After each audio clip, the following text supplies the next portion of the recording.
know Danielle asked me if I was high? She's one of the people I work with. She asked me if I was high. Were you? No. But I was really tired, and you know how Crystal looks high whenever she's tired? Mm-hmm. I think I look the same way, to a certain extent. I think everybody looks high when they're tired. Because their eyes get squinty, and they're hard to keep open. I think she asked me, though, because I was being hyper, but I looked tired. Yeah. So you were hyper. Yeah. Hyper. Anyway. I don't know how that equates to high, though. Like, if you're hyper, like, you're not... Yeah, but if you're hyper, if you're high, though, you're not... Because it says it has the word I know, high but if in she it. was hyper, why would somebody ask you if you're high? Are they high? Maybe. Because that's not how it works when you're high. Baked. Yeah, that's just not how it works. At least not for me. I mean, I've never been high before in my life. Welcome back. We are the Bonsai Movie Crew. We are currently down one man. Eric is not here. He's at his... Are you saluting him? You said down one man. So. Not, I mean, yeah, okay. All right. He's currently at his daughter's softball practice. It's his daughter. The older one or the younger one? The older one. Yeah. Yeah. What's her name? Allie. Allie. And how old is she? Oh, God. Oh, come on, Karen. You're 14. a terrible aunt. I am. 14? I can't keep the ages She straight. probably is older. about 14, Like, 13. No, 13, no, 12? 10. 10? Oh. That girl's not 10. She's 11. She's She's 11. Grade. Yeah, she's 11. She's in Gavin's grade. She's a year older than Jack. She knows Gavin. Yeah, she's 11. Yeah. All right. So. Jack's 12? I No. thought he was 11. No, she's a year older than Jack. Jack's 10. Oh. Yeah. Come on, man. Don't even. You just called her I just 14. can't keep all of their ages. But then I remember straight. that her and Gavin are in the same grade together. Yeah. All right. Anyway, so with him down, we'll be all right. Right? We've done it with I don't give a fuck, Keisha. We just have to do all the bumps now. Anyway, hold on, Karen. Groovy. All right.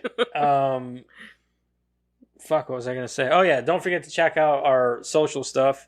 Our X, Facebook, Instagram, and TikTok. And then don't forget to jump into our Discord with us and have some chitty chat with us.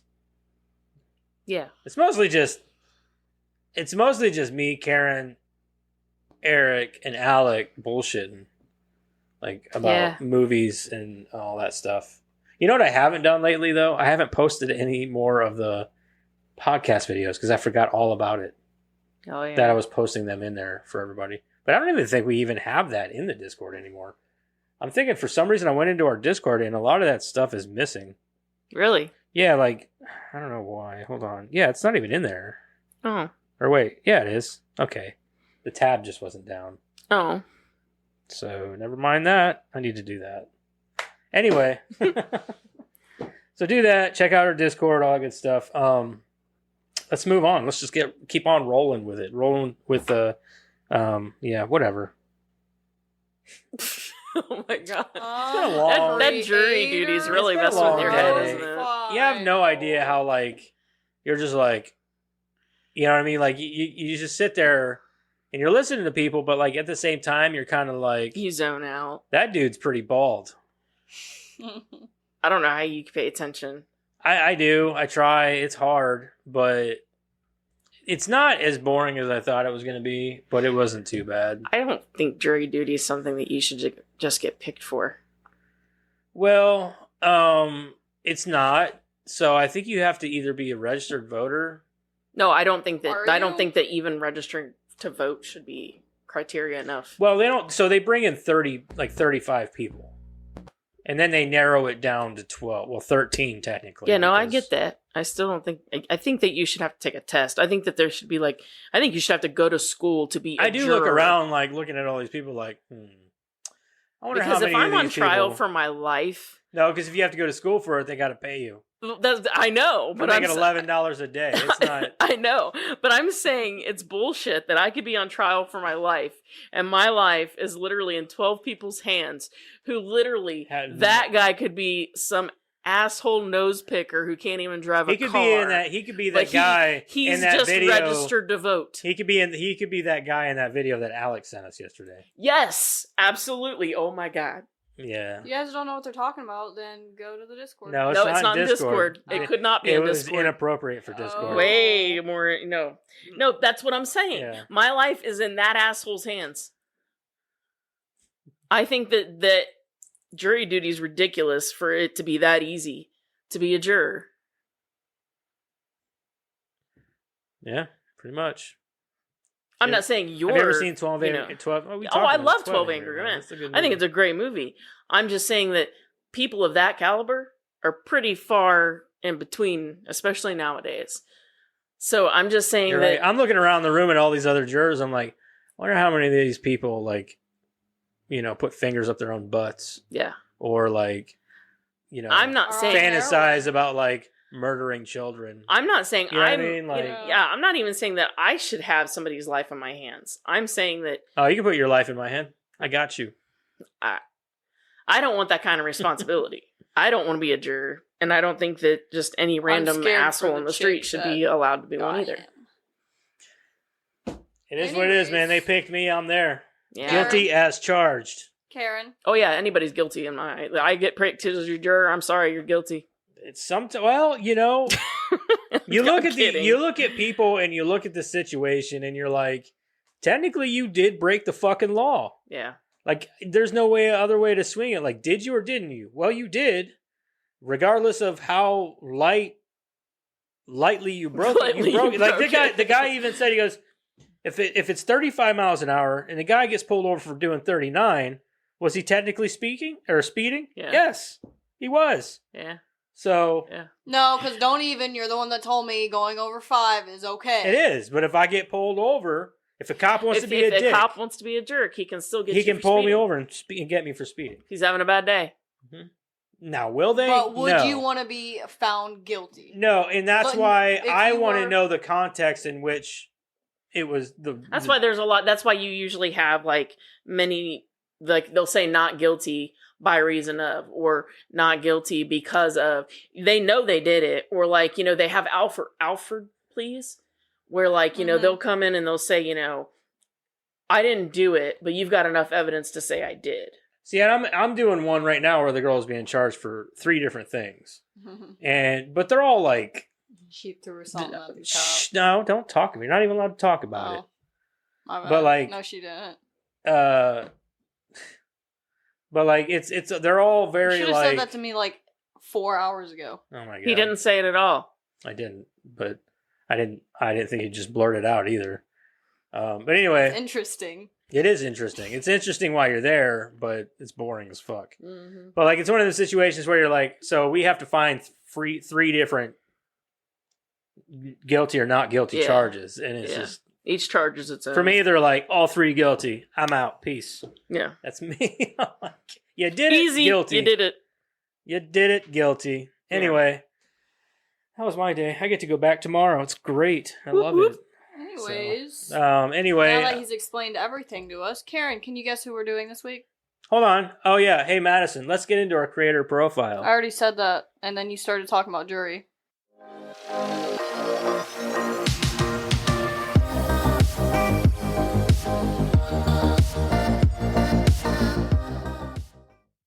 I said it right now. Shit, who's doing Me. Who's doing the... Me. Did you write them down? I'm gonna send them to you. Okay, whatever. She said that at the beginning. She was gonna do it. Rebel? Good? Well, no. Huh. Really? Rebel Wilson? That's what you thought? Yeah, I like Rebel. Try again. Did we do Anna Kendrick? We already did Anna Kendrick, didn't we? No, we didn't. Well, then her. Yeah. Okay. Yeah. I thought we already did Anna Kendrick. No, we didn't do Anna Kendrick yet. Nope, not yet. That's who we're doing today. Because we already did Elizabeth Banks. Anna. And we just did... Huh? Anna. And And we just did Don't make fun of me. Haley Steinfeld, and that's really all I We really. did? What Yeah, did we do her for? Oh, that's right, because we did Elizabeth Banks for the first one. yeah, Wait, and what did we do? we did Haley Steinfeld for what movie was it that we just watched? Spider-Man. Oh yeah. What was it? Spider-Verse. Spider-Verse, yeah. All right. Who is Anna Kendrick? Anna Kendrick is an American actress. She was in the movie. I'm just kidding. Sorry. Duh. Oh. Pay attention. Tony nomination for her work in the Broadway musical Highway Society in 1998. After debuting on the silver screen in 2003's Camp, she found her way into the limelight via the 2008 teen blockbuster Twilight. She was in Twilight? Mm-hmm. Yeah. What'd she play as in that? The friend. I haven't even seen it, and I know that. The friend. Oh, Anna Kendrick. My mindset was on Haley Steinfeld for whatever reason. I do know who she is in Twilight, and she was hilarious. She was like the funniest part She of probably the whole was thing. the only good part about Twilight. Yeah. She's pretty much the best part about any movie she's in, really. Usually she is. I could agree with that. All right. Before emerging as the star of another franchise with the debut Pitch Perfect in 2012, known mainly for her comedic roles, Kendrick has also starred in the films Up in the Air, Into the Woods. I remember her in Into the Woods. I love that movie for whatever reason. I think it's hilarious too. And A Simple Favor. Early life. Anna Cook Kendrick was born on August 9th, 1985 in Portland, Maine. A promising young actress, she began her professional career before her teen years, nabbing a leading role in the 1998 Broadway revival of High Society that led to Tony and Drama Desk Award nominations. Film and career. Camp Rocket Science. Camp and Rocket Science. Kendrick made her film debut in 2003's Camp, which follows the misadventures of a songwriter who works at a summer musical theater program for young people.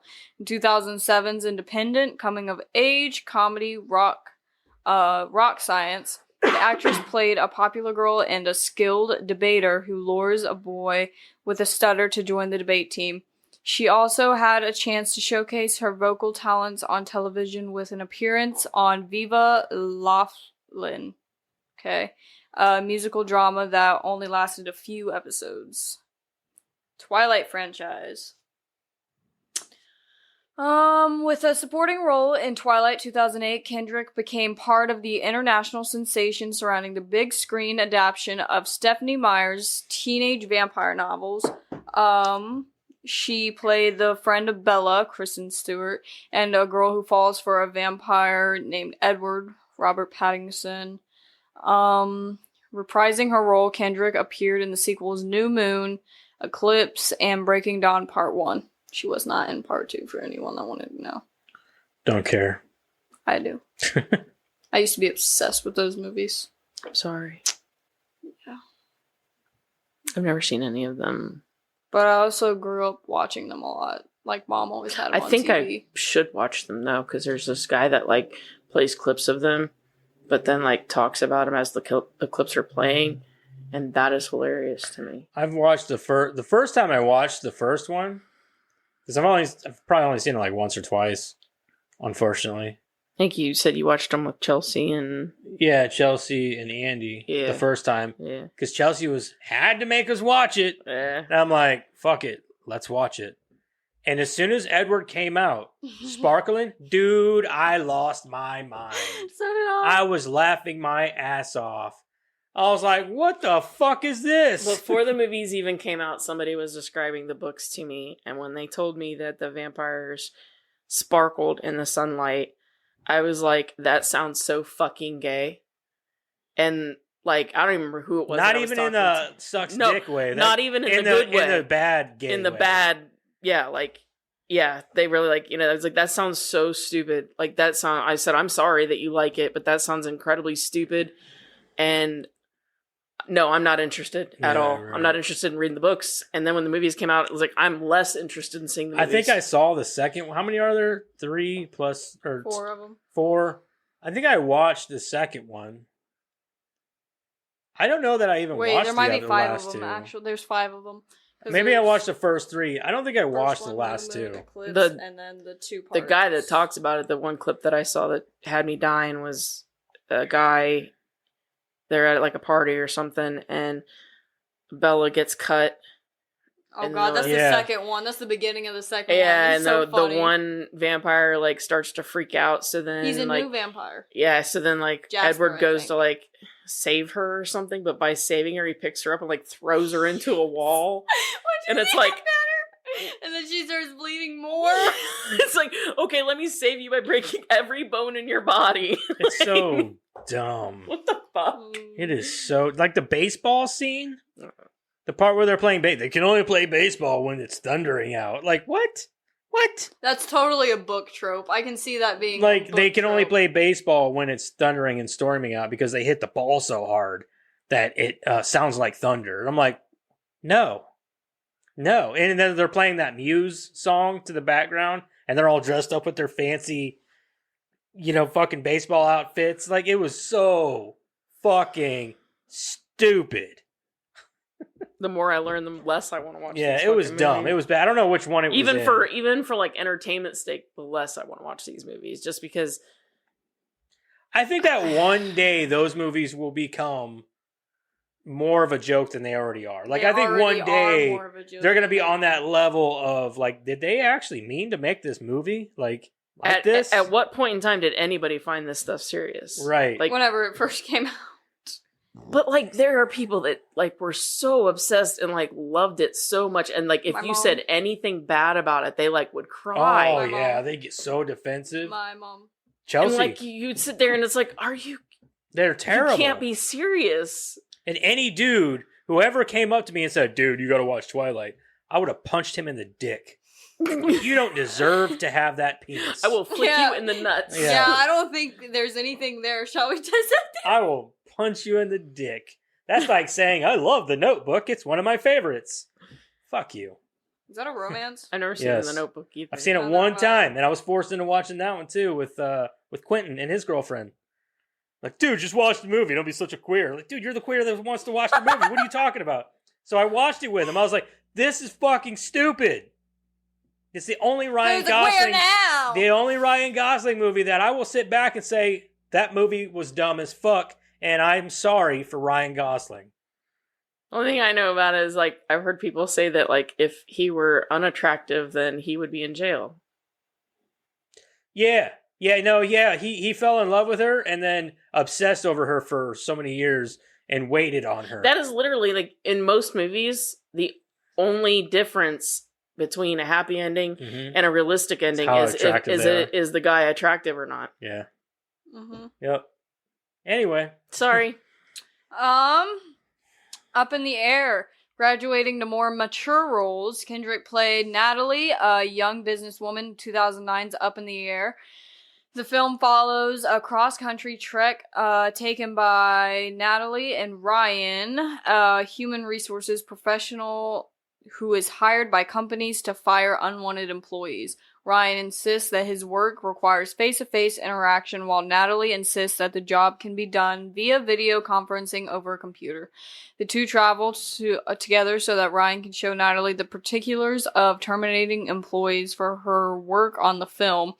Kendrick nabbed an Academy Award nomination for Best Supporting Actress. Her co-star, Vera Farmiga, who plays Clooney's love interest, was also nominated in the same category. That movie sounds stupid. I don't think I've ever heard of it. I've never what seen was it. it called? Up in the Air. Yeah, no, I don't think I've About ever heard people of it. going around and firing other people. I think I've heard of it. I think I remember seeing a trailer for it, but think it I didn't have any sounds interest stupid. in it. Sounds terrible. Yeah. It sounds boring. Scott Pilgrim versus the World and 50-50. Kendrick next appeared in 2010 fantasy comedy Scott Pilgrim versus the World with Michael Cera, Michael Cera, and the comedy drama 50-50 with Joseph Gordon-Levitt. Yeah. Mhm. and Seth Rogen. Oh, yeah, I remember 50-50. Yeah. During a busy 2012, she co-starred with Chase Crawford as a couple expecting their first child in the romantic comedy What to Expect When You're Expecting, and had a supporting role 50-50 in is the the one thriller where... The Company You Keep, and with Shia LaBeouf or whatever, and Robert Shia Redford. LaBeouf. And 50-50 is the one where Joseph Gordon-Levitt fakes having cancer. It's got Seth Rogen in it. I've never seen it, but I was familiar with it. I did actually like What to Expect When You're Expecting. I watched it because it had Elizabeth Banks in it. This is Pitch Perfect and the sequels. It doesn't say all of them like it does the other ones. In 2012, Kendrick enjoyed a surprise success with Pitch Perfect, the musical comedy. Had the actress starring as Becca Mitchell, a college freshman who leads the all-female a cappella group, the Barden Bellas, to the national championship, along with producing one of the biggest box office hits of her career. The film served as a showcase for Kendrick's voice. Her version of Cups, When I'm Gone, cracked the top 10 of the Billboard Hot 100. Kendrick and several co-stars, including Rebel Wilson, Brittany Snow, and Anna Camp, returned for Pitch Perfect 2 and Pitch Perfect 3.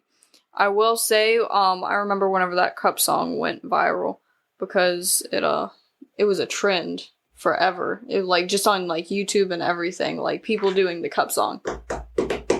You know, I can't do it with my fingers. No, I don't know because I don't remember. I was an adult. Sure. Well, it was a trend for the kids. Yeah. I still know how to do the Cup song. Actually, give me a cup. No. Okay. We got yelled at, but she wants to do the Cup song. What? We got yelled at, but she wants to do the Cup song. You tried to tell me about 50-50 and she started yelling. Yeah. I just wanted to finish my sentence. There was like 4 more words. She wants to do the Cup song. I'm making time for more important things, like the Cup song. And Karen's lovely trivia. Just read the page. To be fair, there's only like 5 or 6 pieces of trivia this week. Yeah, I can see why. Yeah, I can see why. Into the Woods. In 2014, Kendrick was prominently involved in another big screen musical, playing Cinderella alongside Chris Pine, Emily Blunt, Meryl Streep. Streep sounds like strip. Hold on now, don't be making fun of Meryl Streep. She's a Hollywood legend, sounds like according strip. to everybody else. Like I don't know. I mean, I like her. I do too. She's a good actress, but I think she's a little overhyped. Strip. She's got way too many fucking awards and accolades under her belt. Meryl Streep strips in the suck enough dick. Meryl Streep strip 100 years. And she was also really close to Harvey Weinstein. Meryl Streep strips on the stripes of the American flag. Okay. You ain't got much more to go. Let's just get through it. Okay. Psycho. And James Corden into the woods. And into the woods. You know. Alright. That year she also appeared in the indie drama Cake with Jennifer Aniston and joined Ryan Reynolds for the horror comedy The Voices. Ryan Reynolds was in a horror movie. That was really good, actually. It's a very underrated horror movie. Yeah. It's like horror comedy. Put it in my notes, actually, because I love Ryan Reynolds. It's actually a pretty creepy, but comedic. It is comedic at times. Yeah. I've seen it once. Yeah. Trolls, a simple favor. I'm just going to say this now. I loved Trolls so much whenever it came out. I watched it all Trolls. The time. Yeah, I did like Trolls. We even bought it on like a DVD one time. Whenever me and Dad went to Walmart, he bought it for me, and I took it back to Mom's, and I watched it all the time on repeat on my DVD player. I'm glad I can make you happy. My sister Ada, she got so annoyed with the movie, and like I'd be like, "Does anyone want to watch Trolls?" And they're like, "Again?" I'm like, "I'm gonna go watch it in my room if anyone wants to come." And I'd put it on, and I'd sit up there, or I'd do something with it playing in the background. And you just watched it by yourself. I was like, nobody came. I was like 11. Nobody came. So, after starring opposite Sam Rockwell in the action comedy Mr. Right, the busy actress contributed to a slew of films in 2016, including Sam Rockwell, though. I'll watch anything with him in it. Including The Accountant, The Hollers, Get a Job, and the animated Trolls. The wedding comedy Table 19 failed to impress critics, but Kendrick enjoyed more success with her starring role opposite Black Lively. Blake. Oh, yeah. Blake Lively.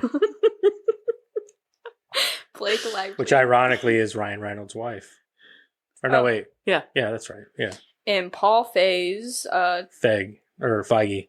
Oh, really? Paul Feige. Oh. And Paul Feige's 2018 comedy thriller, A Simple Favor. The following year, she starred in the FBI satire? Sure. The Day Shall Come, before joining Bill Hader. I hate names. I do. I really Bill do. You said it right. You said it right. I hate all names, though. They're so confusing. I'll watch anything with Bill Hader, too. Mm. I love Bill Hader. For the Christmas comedy Noel. Oh, I remember watching that, actually.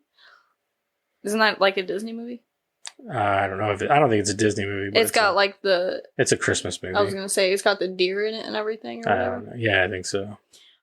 Dummy and Love Life. In addition to revising the voice role of Poppy for Trolls World Tour, Kendrick explored the new projects with the introduction of 2 shows in 2020. In April, she began starring in the Quibi, comedy Dummy, based on the real-life relationship between TV producers Cody Heller and Dan Harmon.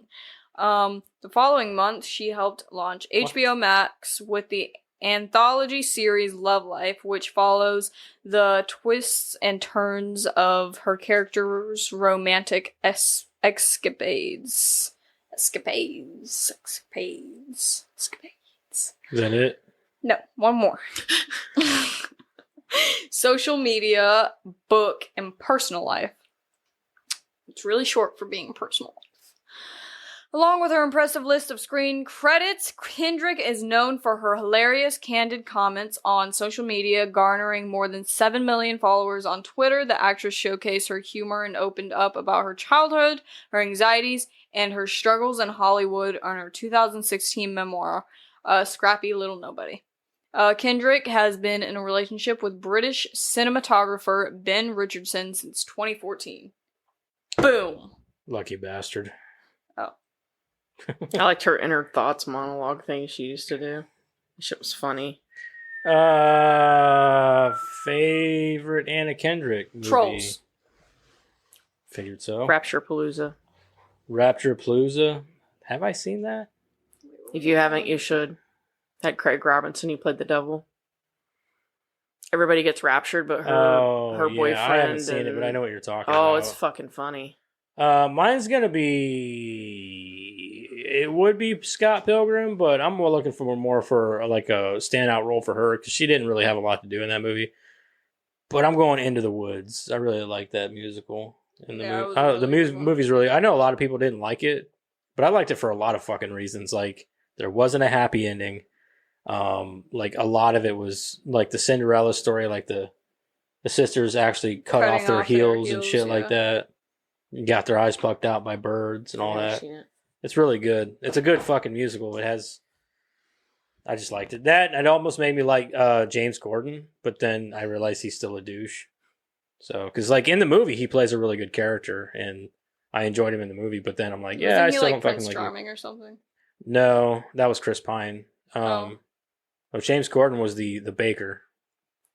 Because the baker's wife was actually played by Emily Blunt, who was also gorgeous. Fucking gorgeous.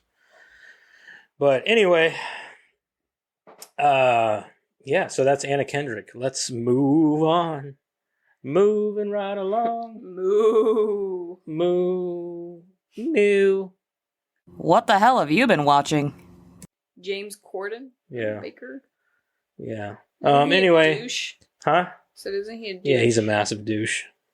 A lot of people don't like him. The Late Night Show with James Corden. Yeah, which nobody watches that I'm aware of. Anyway, let's move on. Let's get into... Huh? Like 2 people watch it, probably. Yeah. He's not in anything big anyways. No. He was in the Cats movie. That was garbage too, apparently. I'm not interested in watching a bunch of furries walk around on their fours. Yeah. All fours. So. Oh, you don't want to watch Taylor Swift in there too? She was in that movie? Yeah. No wonder nobody talks about it. I'm sure that's the only reason why anybody talked about it. I love the goat song. Oh. All right, let's get into what everybody's been watching this week. Let's start with Karen.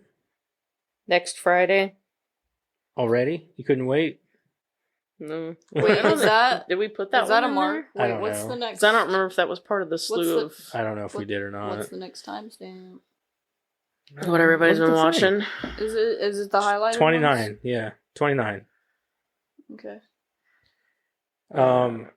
Family Guy, Let's Go to Prison, 200 Cigarettes, Gone Girl, Gone Baby Gone, Saltburn, and The Stupids. Okay. You watched Saltburn? That movie weird? I liked it though. Yeah. Are the ones that are highlighted the only ones I gotta worry about? Doesn't he jerk off on like the dude's grave or somebody's grave or something? It's a little worse than that. Like fucks it or something? Oh my god. What movie? Saltburn. I heard it was a pretty messed up movie. It is a pretty messed up movie, but I liked it. Actors can be ballsy sometimes. Like imagine the I like director that being actor. like, all right, He's- now go screw his grave. Yeah, he's a good actor. Ever seen The Killing of Sacred Deer? No, I haven't seen that, but he was in The Eternals, which he was one of the best parts of that, and he Mhm. was in he's supposed to be he played the Joker in Yeah. the Batman movie. Yeah. And I don't know if they're going to continue with that or what's going on. Yeah. I think they are. I think Matt Reeves is doing another Batman movie. But yeah, he's a good actor. I really like him. He's one of them actors he's gonna be winning awards. I think the along reason his I like it career. is because of him, because he is so fucking chilling. Yeah. Yeah. And he's definitely an actor who's gonna win awards throughout his career. That's for sure. It's one of those movies that kept you guessing up until a certain point, and then once you stopped guessing, you were like, all right, I know what's going on, but where are we going from here? Right. Yeah. All right, Madison, what did you watch? 3 guesses. Supernatural. Yeah. I got to season 10 So today. I needed one. I got to season 10 today, and I love it, and I'm probably going to rewatch it whenever I'm done. Just so you know. Because I know you keep hating on it, and you've been hating on it since, like, season 7 or 8. But I still love it, and I'm still going strong. You are going strong being that far so fast. I finished it. Not that fast, though. No, not that fast, no. I did watch, like, the first 5 seasons. Oh, the pretty first quick. 5 seasons, me and Crystal ran through those. You know what I mean? Yeah. So. I But I did think it. that was- Actually, the first 5 seasons is the slowest. Oh, I those got were the through it. best, The first man. 3 I thought those seasons. were the Monsters of best. the Week was my Yeah, those favorite. were And the then best. when you got to, like, the, was it the Trickster episodes, I fucking love those too. Oh, yeah, he Yeah. was good. Yeah, I like those. I didn't like that they kept changing who the fuck he was throughout the series, though. Yeah. First he's a trickster, then he's Loki, then he's... No, don't say anything else. All I know is that he's an angel. Yeah, that's all he is. Yeah. Oh, Yeah, okay. he's just an angel. He's just but an angel. I don't know. I hated that they stuck with angels and demons for so fucking long, and that was the main baddies and main goodies and just get back to And the fucking, fact that they were changing people into what were supposed to be angels and demons. It's like like we said about the Loki thing. Like, why couldn't he just be Loki? Why does he got to be an angel or a demon? why do we have to keep going? Like, Stop why is hating that? on my Why show, is that you all? guys. Why is that all it is? Why can't we get back to Monsters of the Week? Like, why Yeah. can't we? Like, why does it have to be a wrap? Like, they just had a wraparound story, and then they were fighting angels and demons all the time, I and even that was sat it. back after they like really got away from the Monster of the Week thing, and I just kept thinking like, man, there are so many more monsters. that they Yeah, could that's what I'm tackle. saying. Like, all they had, like, even if you have that wraparound story, that's fine. There was always a wraparound story. But why is it always just the wraparound story and then they're fighting monster or angels and demons all the time? Mhm. Like, can we still have a monster but yet have the wraparound story? Can we Yeah. do that? Like bring it in every once in a while, like they used to. Mhm. There used to be an overall story, but they would still do their Monster of the Week thing, Mhm. and then like you would just get small bits of story throughout the season Until you got closer Until to you the got end, to and then they would yeah, wrap it up. The last you know? couple of Yep. episodes was the main story. Yep. So See, that's why it was so hard to get through it for me, because I really See, like I can't. the I story. couldn't stand that fucking shit. Where it's just all about that wraparound story. It got boring. I agree. I like story. I do too, but Well, yeah, but like I mean, but the Monster of the Week stuff it changed up each episode. yeah, you were Instead always of meeting. going through the same motions for each episode for the Dude, same I did start storyline. laughing earlier because I feel like either Dean or Sam always dies at the end of like Yeah. a season, and it's Yeah. hilarious to me. I literally had to pause. And they it always come because- back in the next season. Yeah, I had to pause it because Dean got stabbed by Metatron or whatever. I think that was and my I started favorite thing with the busting Trickster out episodes. That one where laughing. Dean died like every 5 seconds. in Yeah. that one. Oh yeah, I remember that. That one was That shit hilarious. was funny. Yeah. Yeah, there's one episode where that one part in that episode where a piano fell on him. Yeah, the piano Yeah. It's fell on fucking him. Yeah. retarded. Yeah. And he just kept dying. And Sam kept trying to stop him from He's like, leaving. Yeah. "Listen." The one time he finally did stop him, he's like, "No, you can't leave the room." And he's like, "All right, fine, I'm gonna go take a shower." And he falls in the shower and cracks his head wide open. Yeah. And Sam's like, ugh. Yeah. Yeah, and it was like some ridiculous amount of days of too. the moment. I just remember that was He the Yeah. song said that he woke said him he'd up been every in day. the loop for like what, a year or something? Yeah. It was something ridiculous. Some- Or stupid. he'd relived It was the, like 400 and some days or something. Yeah. yeah, he'd relive the same day like 400 days. Mm-hmm. He's like, and then this happens. Boop. He's like, don't step there. Yep. Yeah. It's pretty Oh ridiculous. God, I fucking... Wasn't that the Tricksters doing? Yeah, it was Yeah. the Trickster. Yeah. Those were part of the Tricksters episodes. It was pretty funny though. Like the shit with like those episodes are the best episodes. The ones that are more playful and shit like, whenever that. Dean's afraid of everything. Yeah, oh my god, That one of was the a best. good Loves that. That's one of the best. He's like, That was really That scary. was scary. I And used to then have that as what a was the text guy- tone. Like my phone would start screaming. well, the guy's in the corner. He's just kind of staring at him. And then Sam's like, what are you looking at? He's like, oh. And then he turns back around and Dean's gone. He's just running away. It's great. I love Dean. He's the best. Yeah. He's like, watch out! It'll kill you! I'm like the tiniest dog you've ever Yeah. seen. Dean's the best.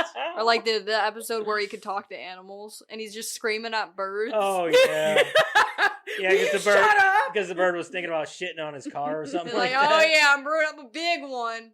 You might want to move. He's like, you wouldn't dare. And then the dog, but they had to take the dog around with him everywhere. Yeah. Yeah, and then he's like trying to whip out his gun, and Sam's like, sorry. He's gonna shoot the bird. Is that all you watched? No, I watched The Amazing Spider-Man 2 and The Amazing Spider-Man. Okay. Still love those movies. I didn't watch much this week. I was watched. not done. Okay, Jesus Christ.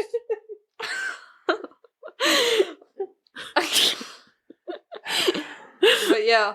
Oh, I also watched Deadpool 2. What is it? Deadpool 2. I've been watching a lot of Marvel. Also, or movies. two? Deadpool 2. Okay, just checking. We went through that before. I watched Deadpool 2. Is that it? 2 also. I just want to say that I love Deadpool, and I feel really bad for him and what happened to his wife, and I still don't understand how she came back, and I don't think I ever will. I also Time wanna, travel. right, but I also want to say that I love Andrew Garfield in The Amazing Spider-Man. He's really funny, and I love Gwen, and I'm sad that she died too. Why does everybody have to die? I do not know. It adds levity and That is all. stuff Thank to the you. movie. Anyway, I watched a few things. I didn't really watch that much this week. I've been watching The Fresh Prince still, just because we watch it during dinner. Because I can't watch anything else because nobody else is ever home to watch the things that they want me to watch this shit with. Like Resident Alien. I can't watch that without apparently Madison. Well, not so much Madison anymore, but Crystal especially. And then I was like, all right, well, maybe we can watch Vox Machina. No, because Crystal wants to watch that too. And then I'm like, well, we could watch... There's another show that I'm trying to get through, but then I got to watch it with, I think, Madison or something. I don't know. No, I think shows with you. I don't know. I watched a new episode of, I think I might have already said this, X-Men. There's only one. Yeah, I already did, because we did podcast the late last last week. No, there's one more. It comes out tomorrow. I'm happy. But sad. Although sad, yes, because it's so good. We watched. Oh yeah, I didn't say this last week, but we watched that Cat Williams special. Garbage. It's on Netflix. It just came out. It's garbage. Oh, you watched the Kevin Hart thing too? It's not Kevin Hart. We watched the roast of Tom Brady. That shit was 3 hours long, but it was fucking funny. But it was like a bunch of drunk football players up on stage bashing on each other. Plus comedians up there bashing. Dude, and that fucking what's her name? She's blonde, tall blonde stand-up comedian. Oh, she real skinny. Yeah. I can't remember her fucking name now. I can see her But in my head. dude, she got up there and just slayed.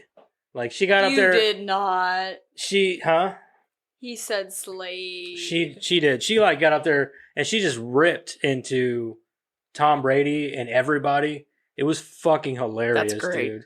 And she's not that great of a comedian normally, but like she got up there and fucking tore it up. She was one of the Is best. she young? Not sort of. Why? What's she Is look her like? name Taylor? That's Taylor Momsen or whatever. No, Tomlinson. No, it's not her. It's somebody else. She's got Netflix specials too. The girl does. I can't remember her fucking name. I know when she said it. I'm like, yeah, that's her. Nikki Glazier? Yeah, Nikki Glacier. That's her name. Gotcha. Yeah. She's but she got out there. She was pretty good. She does best when she does like audience interactions. That's what I see. And Same with Matt Rife.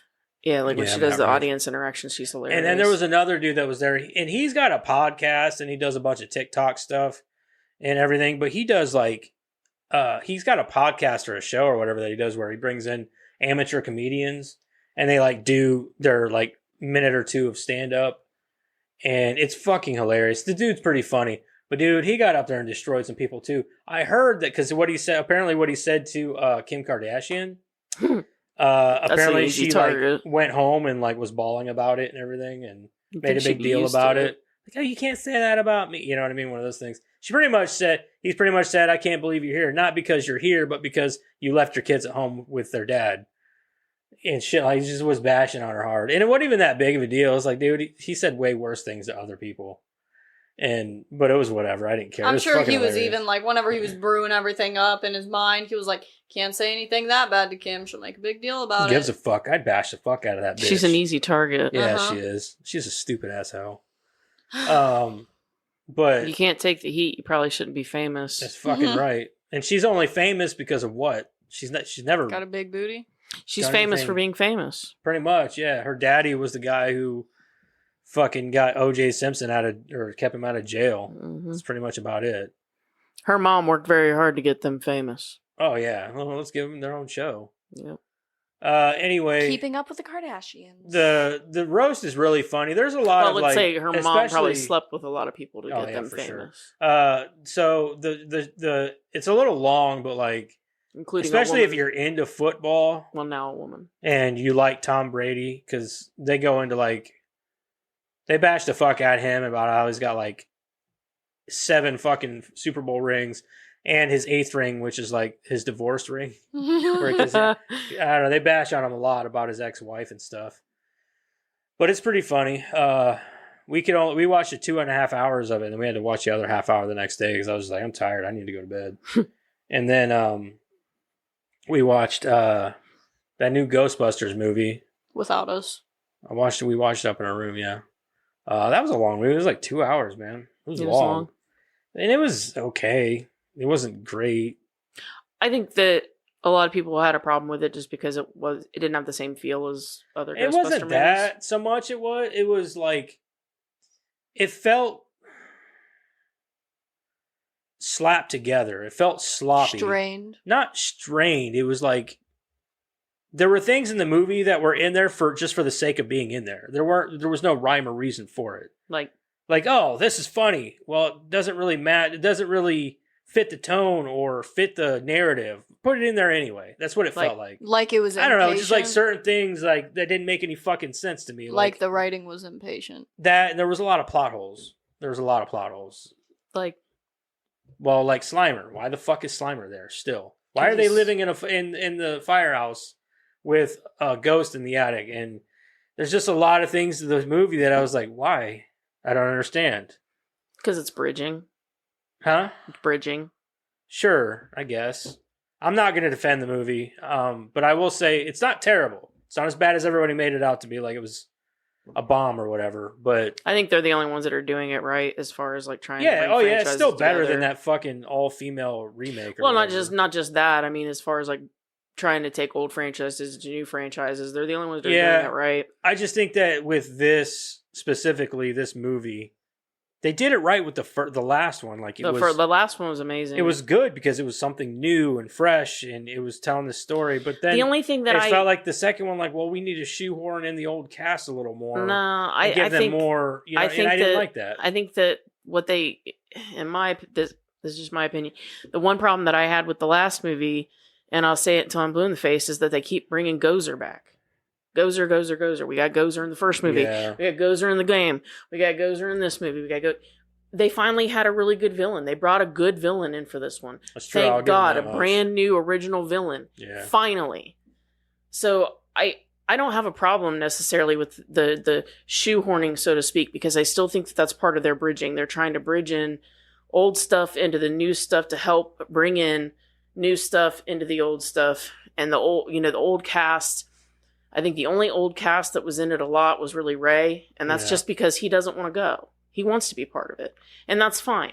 As long as he wants to be a part of the old franchise or the new franchise, I say let him, because he was a huge part of the old one. I feel He like helped there's write it, he was I also part of just it. feel like they're introducing way too many new characters. Like they already had enough new characters in the first. Yeah, movie, I did think that there was a lot of and then new. in this one they introduced even more. And I'm Yeah, like, there was a there's lot too many of fucking there was a lot people of in this new fucking a lot of movie. new things that they were trying to Yeah. throw into this one. I do agree with Like that. I would understand It if was they a would have little taken busy. a couple out from the first one. Like Yeah. they moved to New York Mhm. from the country, and everybody from the country apparently followed them because they're all in the fucking New York too. Well, now. it was a little busy. I think that.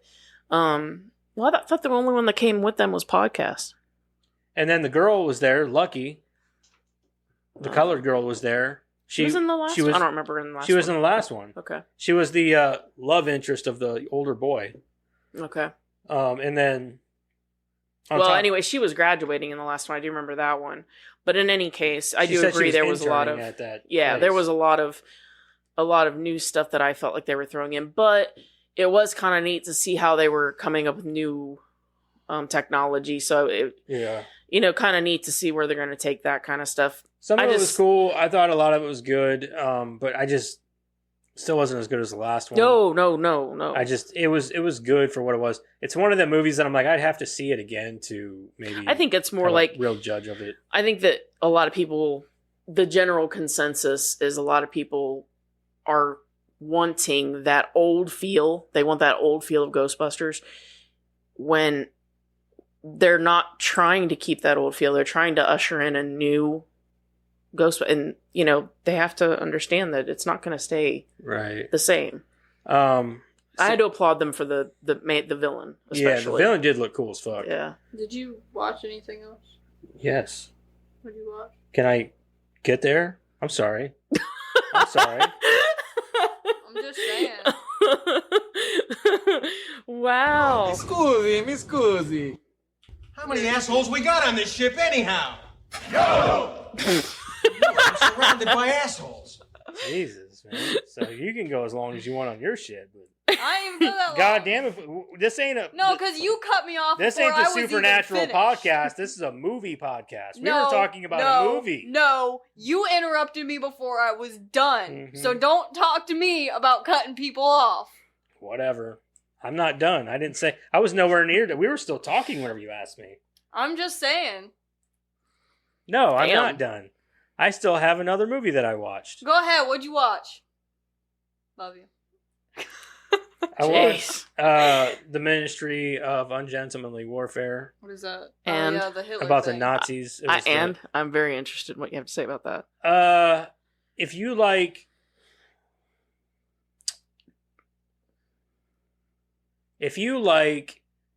a tamed down version of Inglourious Bastards meets I don't know, Nazis. rock and rolla, I guess. Rock and roll, it's the same. No, I've seen Rock and Roll. I'm trying to piece well, that together the in my reason head. why I'm saying that is because of the dialogue and things like that. That's Yeah, what, okay. because of Guy Ritchie. Okay. It's a Guy all Ritchie right. movie. Yeah. If you like Inglourious Bastards, take it down, the violence down a notch, and then hand the reins over to Guy Ritchie, and that's what you get in I this heard situation. a lot put of it people in- didn't like it. A lot of people didn't like it. I enjoyed it. I think that, like a lot of Guy Ritchie movies, I think it's one of the movies that the more you watch it, You the do more have you'll to, like it. yeah, you do have to have a flavor for Guy But I Ritchie. can also see why people didn't care for it as much because it didn't have a lot going on in the movie, but there were good characters in the movie. So like Henry Cavill's character was awesome, and Alan Richson's character was awesome, and the actress, the girl who played the actress, I don't remember her name or anything. She was great. I thought she did a really good job. Because I thought she was just going to be like, oh, they're just putting a pretty face in here for blah, blah, blah. But she did a really good job in the movie.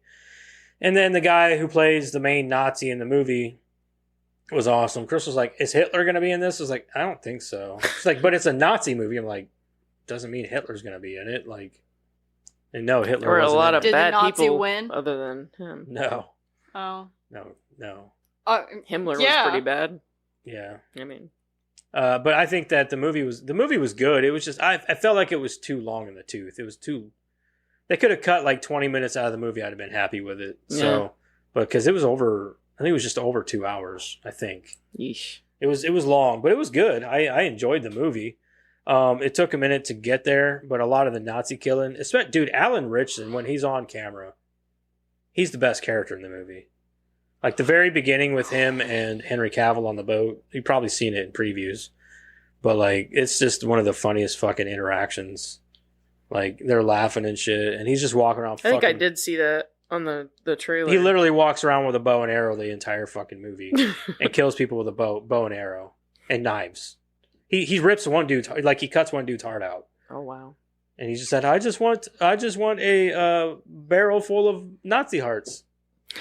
And it's just fucking wild, man. But I guess that the character of Henry Cavill's character is what they based James Bond off of. He was he was the guy that James Bond was kind of molded from. Okay. So, Okay. because it's all true, I guess. I guess it's a true story. It's all from God damn it, what's his name?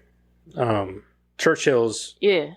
Memoirs and Yeah. shit like that. Yeah. That was released back in 2016. Yeah. So it's Well- pretty wild though. It's good. It's good. It's a good movie. If you like fucking watching Nazis die, there's a lot of Nazis that die. Actually, I think there's more Nazis that die in this movie than in Inglourious Bastards. I'm pretty sure. Yeah, There's a lot of I can get Nazi behind killing that. in this. They're just like walking through this fucking bay, just with guns, just blasting everyone they see. Every fucking Nazi they see, they kill them. A few bullets, boom, dead. It's good. And then I think that's all I watched. I can get behind that. I think that's all I watched. I don't remember if I watched anything else. I don't think I did. Did you ever finish watching that Nickelodeon thing? Yeah, I talked about that already. Oh, you did? I don't remember you finishing it. Oh, there you I didn't tell you. Oh yeah, maybe I didn't. Yeah, I did. We did finish that. I wasn't. You're right. I didn't tell you guys about it because I remember telling you about how I felt about it. There were a lot of things about that I don't see the hype for. So, like, I know that like Dan Schneider was an asshole, but there's nothing that says that he did anything weird. They're just pretty much saying he's an asshole and he liked back rubs. Who cares? He wasn't asking, a bunch of fucking little girls to come in and rub his butt cheeks or give him foot massages. You know what I mean? Like, I think there was a lot to say there, though. Maybe, for but it's there was not a lot. being There was said. a lot to say for Amanda Bynes. I think. okay, maybe, but there was nothing there that said that she wasn't already fucked up on her own. You know what I mean? Like, there was nothing that implemented him in anything that was going on with her. She had a very public life. Okay, true, maybe, but until I don't judge, I'm not going to sit back and judge somebody based off of what people presume. Nothing was said, nothing came out about Dan Schneider other than he likes back massages. I'm gonna take their word for it since they were there to see. But that's what I'm saying. They And didn't I'm gonna anything. go by. They just said that he was an asshole. I'm gonna go by what they saw him doing Right. and how Amanda turned out and what Amanda has. Yeah, but said. they didn't say that he saw and him what doing Amanda anything. has That's the said thing. publicly. Like, I'm not trying to defend the guy, but I am because I'm like, the dude didn't. As far as we're aware, as far as we all know, nobody came out and said anything about him about how he was. Yeah, he was mentally abusive and he was an asshole, things like that. But he didn't do anything physically or sexually or anything like that to any of those kids. I think he got fired, and he got. I think he got let go before that stuff could come out. Maybe, but like I said, but I'm gonna go with what and also Amanda said about it. I'm also gonna go off of what Drake Bell said whenever he said that the only person that was there for him whenever all that shit went down with him, which he had it worse than anybody. Yes, Fuck he Amanda did. Bynes. Yes, he did. This dude had it worse. We don't know what happened with Amanda. Well, as far as we're aware, if she took the hush money, then shut the fuck up. That's what I'm saying about her. Or not. Well, that's what I'm saying. You know, they offered like Jeanette McCurdy or whatever said they offered her $300,000 in hush money and she turned it down. Yeah. Well, maybe they offered that same fucking deal to Amanda Bynes and she took it. Well, I don't know. Maybe, but she did a lot of movies and stuff afterwards. Maybe. I don't know. But also, so like the whole during that time period, the whole Drake Bell thing, he came out and straight up said that Dan Schneider was the only one that was there for him after all that shit went down, and he's the only one that had his back and looked out for him and made sure he was okay. I don't remember that. I'd have to That's what he said. He said that he was the only one. If you need anything, that's what he told him. During that. Yeah, whenever all that shit went down. Because he knew about, I think he said that it was only a couple people that knew about it. His own dad didn't even know about it. No, his dad, because they pushed him out. Not only did they push him out, but he didn't want to tell his dad. Well, no, because of how emotional his dad would be. Well, he helped push out his dad, so he kind of right. felt Well, he also, and... like he said, I didn't want to tell my dad because he's a very emotional person, and so, but eventually he did tell his dad. Well, he felt guilty. He helped push him out, and and he said that they had a strained relationship, but it's better now. So, and I'm pretty sure he's just living down in Mexico because apparently he's really popular there. I think he's Drake Bell. He's really popular in Mexico. But he's had some really rough times, and obviously, but and I feel the worst for him. Fuck Amanda Bynes. She just went off the rails like every other child star. I don't know what's going on with her. If anything happened to her, if there is something to happen to her, it's on her to come out and say so. If she doesn't say anything, I'm not going to sit back and presume something poorly of somebody. Like that's like saying like, I don't know, like. Fucking Michael Jackson. If Michael Jackson did anything to them little boys, somebody needs to step up and say something. But instead, what happened? Their fucking parents took hush money. It was settled outside of court, was it not? Till this day, people assume, well, it could have. I'll tell you what, though, he still had hundreds and hundreds, actually millions of fans. The only person that's actually come out and said anything publicly has been Corey Feldman, and the only thing that he said is he's the only one that didn't touch me. That's true. I get that, but No, I'm saying he's the only one that's come out and said something publicly, and he's the one saying that he didn't. He didn't touch him. I know that, and what I'm saying though is that may be the case for him, but that doesn't mean it was the case for any other. I get that. So, and like I said though, you can't. Michael Jackson paid somebody off to settle it outside of court. Mommy and daddy. Don't get me wrong, mommy and daddy might have made some shit up to get money out of Michael Jackson. Who knows? Which is could be very likely the case. All I'm saying is that, the whole thing with Drake Bell, and I wholeheartedly believe the kid. Don't get me wrong. But he got in hot water, right? And then his story comes out. Amanda Bynes has done nothing but been crazy for the past whatever. Yeah. She's done nothing but cry out publicly without saying it. On social media, in her actions, in her words. Well, it's whatever. It's the same sort of situation as I'm saying that Spears had. I'm saying she's exhibiting the same things that anyone who has been through some hell. And maybe it wasn't Dan Schneider that did it, but somebody did something to that girl. Maybe, but like I said, it's up to her to come out and say I don't disagree, but I think that she's probably so fucked up at this point. Could she even do it? I don't know. She's been going to beauty school. Yeah. So, anyway, that's what I think about that. It was overhyped, and by the end of it, hold on. Yeah, they did not give a lot, like as much They as it hyped was. the fuck out of Yes, it. they did, and like you watched Like it. it was supposed to be like I was waiting for this big climax. Yeah, and like then it was everybody kept saying like, "Oh, your childhood's gonna be ruined," and I watched it and I was like, not really. Like 99% of my childhood wasn't even happening at this point. Yeah. Like my childhood was earlier than Yeah, this. like then I'm like, people are like, oh yeah, it's so bad. And I'm watching, I'm like, no, it's just a bunch of kids who couldn't handle being in show business. Well, and because let's face it, Dan Schneider might have been an asshole, but he was a fucking producer. I will say this much though: if I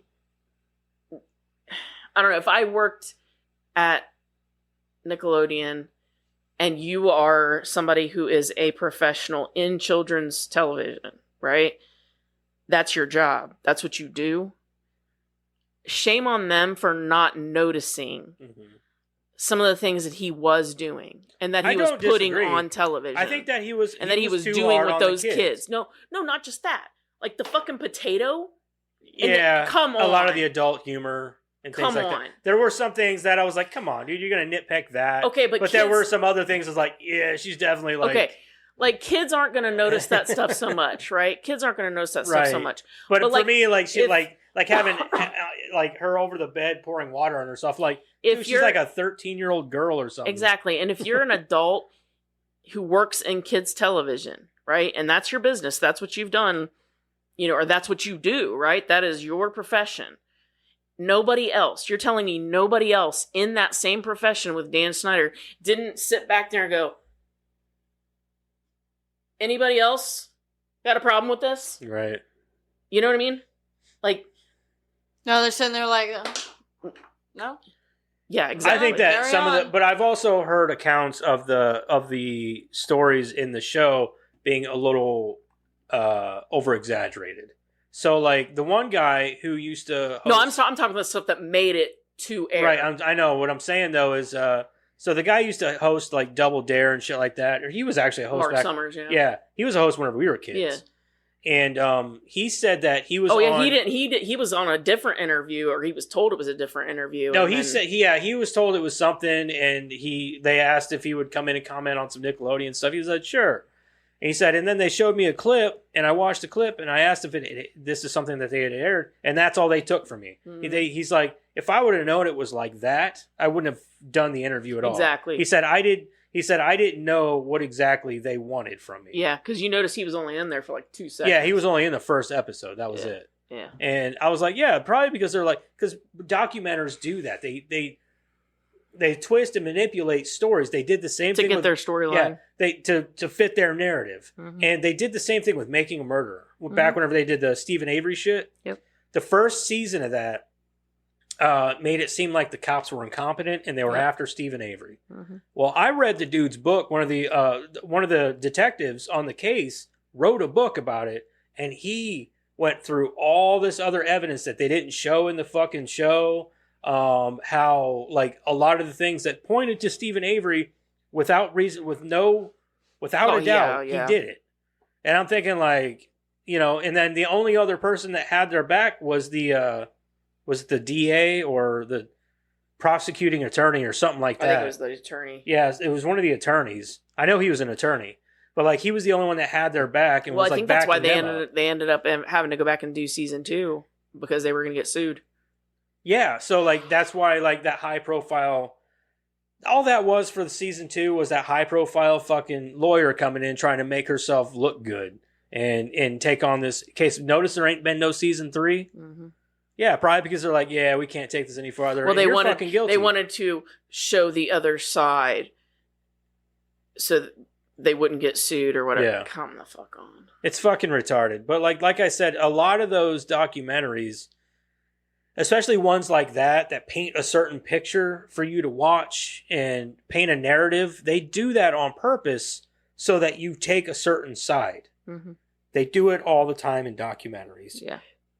No, I'm talking strictly from the things that you saw went like on air. That stuff made it to air. That is the only. Those are the things that I'm saying we can say for sure because it went on air. Yeah, right. So I'm just saying that, like, from a perspective of you know, Ariana Grande milking a potato. yeah, anybody who works in children's television, there was nobody going, Dan? No, Right. No. I just, You know? like, dude, I don't think this They is can't very just give him- appropriate, man. Yeah, they can't just give him carte blanche. What, and then, she's almost 16? exactly. No. Like, nobody was looking at him going, Right. I Yeah, mean- it's very questionable, and I don't disagree that something. something may have gone on there or something. But something was fishy with him. Something was definitely fit. Even if he didn't act on anything, but he was a weird dude. Yeah. I get that. Yeah. And I get that he was a hard ass on the kids. But even I still, would though, say more like on in his staff than the kids. in show I think business, on the kids, he thought he was joking, yeah, but really he was being a dick. yeah. Like the all that thing. Like I hated the last episode of it because the last episode was, pretty much somebody trying to get their 5 minutes of fame with that interview of those few people that nobody gave a shit about during the fucking series. Well, she did get Drake Bell in there for the first part, though. Yeah. But, like, aside from that, I just feel like this is all a cash grab. You know what I mean? Like, let's get our fame in there and this and that. And a few of the faces in there, like the one girl who was on all that Amanda Bynes had replaced as the young funny girl. Oh yeah, I remember her.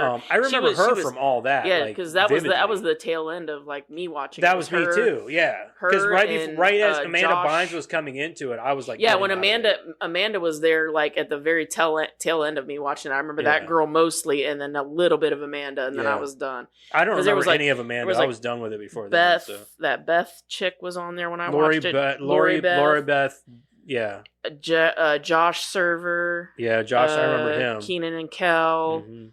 Like all those people were on it when I watched it. Yeah. I didn't like they brought those other kids on it later, and I'm like, I don't know any of you. I didn't know any of them. Yeah, So because that was like back during like the original run of like Are You Afraid of the Dark and shit. Like, Mhm. actually, I think Are You Afraid of the Dark might have even been before that. might have been. But like that was during like the Rugrats. Yeah. and Oh god, Doug Rugrats. Yeah, Doug. and the good cartoons. You know what I mean? Yeah. What else? Rocco's Modern Life Yeah. is in there. Oh my god. Ren and Remember when he Stimpy. worked at Sex Line? Yeah. What year Yeah. was Courage the Cowardly Dog? that? Came in a little bit later. That was Cartoon Network though, wasn't it? Yeah, that was Cartoon Network. Was yeah. it? Yeah, that was Cartoon Network. I don't know. I remember always Which coming came on, on, like, right which whenever I came went to over bed. and took over after Nickelodeon started. Yeah, Cartoon Network really started taking over later on in the years. Dexter's Laboratory. Dexter's Laboratory. They started really taking Johnny over. Bravo. Oh, Johnny Bravo was Yeah. the shit. I used to love that show. Fuck Johnny yeah. Bravo Hey, and huh. Johnny Test. Hey, pretty mama. He could never get a date. My shit. dear old mama. Didi, get out of my laboratory. I love that shit. All right. Anyway, sorry, we went on a rant about it. We haven't even gotten into our movie yet. We've still got, some time. Some time. I don't think this movie's going to take very long. I don't think it's if I'm being long honest. either. Yeah. Anyway, let's go ahead and get into our movie here and get started. I guess we should probably talk about the movie you're all here We to should hear probably about. talk about the movie, huh? Yeah. Let's talk about the movie. All right, Karen, do you have a plot synopsis? Sure do. For Pitch Perfect 2. The Bellows are back. They are better than ever. After being humiliated in front of none other than the President of the United States of America, the Bellers? Bellers. The Baylors? The Bellows are taken out of the... That's what George Bush would have called them. the Bellows. The Bellows are... Tacos. The Bellas are taken out of the ACA circuit in order to clear their name and regain their status. The Bellas take on a seemingly impossible task, winning an international competition no American team has ever won. In order to accomplish this monumental task, they need to strengthen the bonds of friendship and sisterhood and blow away the competition with their amazing ACA magic.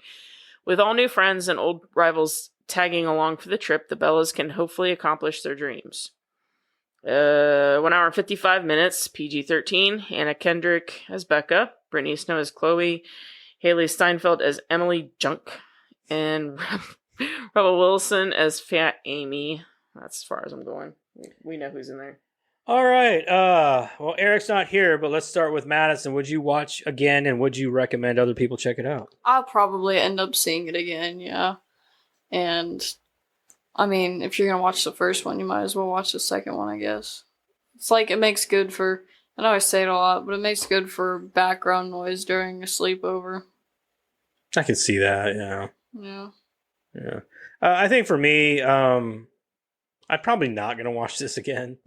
Would I recommend it to certain people? I don't see. Some people consider this movie a musical. I don't. I don't consider it a musical. Musicals are made up of original music. This movie is not made up of that. Neither was the first one, and I doubt the second or third one is either. But I think that this is a movie that's definitely made for people who love pop music and hip hop and R&B and things like that. So yeah, I guess for those people, like, 16-year-olds, 18-year-olds, all that good stuff, like, I think it would be good for recommending to them. But me personally, like, people my age, no, I wouldn't recommend it to any of them. But yeah, I mean, watch it if you want, I guess. Like she said, it would make good for a good sleepover, like for a bunch of teenage girls. You know what I mean? Like something like that. Because there's a lot of like random singing in it and shit. And you can tune in and out and still know exactly. what's going on. Yeah, it's kind of one of those things. So, I mean, I wouldn't watch it again though. Not me personally. I agree with you. It's not. I don't think either one of them are musicals by definition. Would I watch it again? I mean, I can't think of any scenario in which I would find myself watching it again. Okay. I wouldn't not necessarily not watch it again. I just can't think of any instance in which I would pick it to watch or anything. I didn't hate it, but I tell people if you've watched the first one, you should probably see the second one. Okay. It seems kind of a really light recommend from everybody. All right, we're going to go ahead and read the plot here, and yeah, let's do that. Do it. Pitch Perfect 2. 3 years after winning the previous competition, the Barton Bellas are now led by senior Becca Mitchell and 3-time super senior Chloe Beale. The Bellas have become ICCA champions each of these 3 years. However, the group becomes involved in a national scandal dubbed Muffgate. Which was fucking hilarious. It was pretty funny. And it was a great opening. I agree. It was a really funny opening with all of the... like, as she just slowly turns around. Yeah. And they're all just like, stop. And she's just slowly They're like, making oh god, her way. she's turning. Yeah. A sight no one wants to see. And she doesn't even like try to like stop or like cross her legs. Not like Amy does not care. Well, if she were to try to cross her legs, she would have fell. So. That's preferable to showing everyone your hoo-ha. Nah, I don't Not know. from that height. I think I'd rather show everybody my penis than fall on my neck. Well, I think that you can go down slowly if you... I mean... But she was but she started struggling and everything. I don't think she really knew how to do it that well. Well, maybe. Yeah, you get a little more practice before you should get up God, there. you'd think they would have practiced using those ribbons and stuff. Like, hey, that's what people do. Anyway. All right. Okay. Dubbed Muffgate when Patricia Fat Amy Hobart accidentally rips her panties in front of U.S. President Barack Obama during a performance on his birthday at the Kennedy Center, showing her genitalia to the public as she did not wear underwear. In front of his husband, too. I mean, wife. The fact that he was there, too, and he was, like, smiling and everything, and then all of a sudden... I don't even know if they were actually there, though. That's the thing. Like, I felt like that was, like, pre-recorded or something. He probably was. He was I don't big know, into, because they kept going to them, and they had the same look on their face in every shot. I don't know. So, there was nothing in trivia about it, so... Okay. Well, I think there was, but I think it was about somebody actually performing for them. Oh. Wow.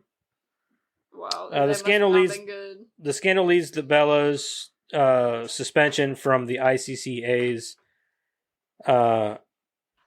Becca makes a deal to allow the Bellas to be reinstated should they win the world championship of Capella. Of a Capella. Of a cappella. It says of a Capella. A cappella. A Capella. You get it? So it's a long A. Yeah, a cappella. It's the style of music they do, where there's no instruments. Freshman Emily Junk begins her college career hoping to follow in the footsteps of her mother, Catherine. Play Catherine Kaylee Lewington by a Bella Lewington. Okay, whatever.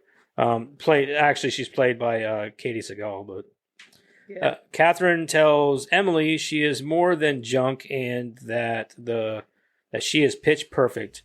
At orientation, she watches a cappella performance by the Troublemakers, now led by Becca's boyfriends Jesse Swanson, Benjamin Benji Applebaum, Jesse's best friend, overhears Emily leading to a crush on her.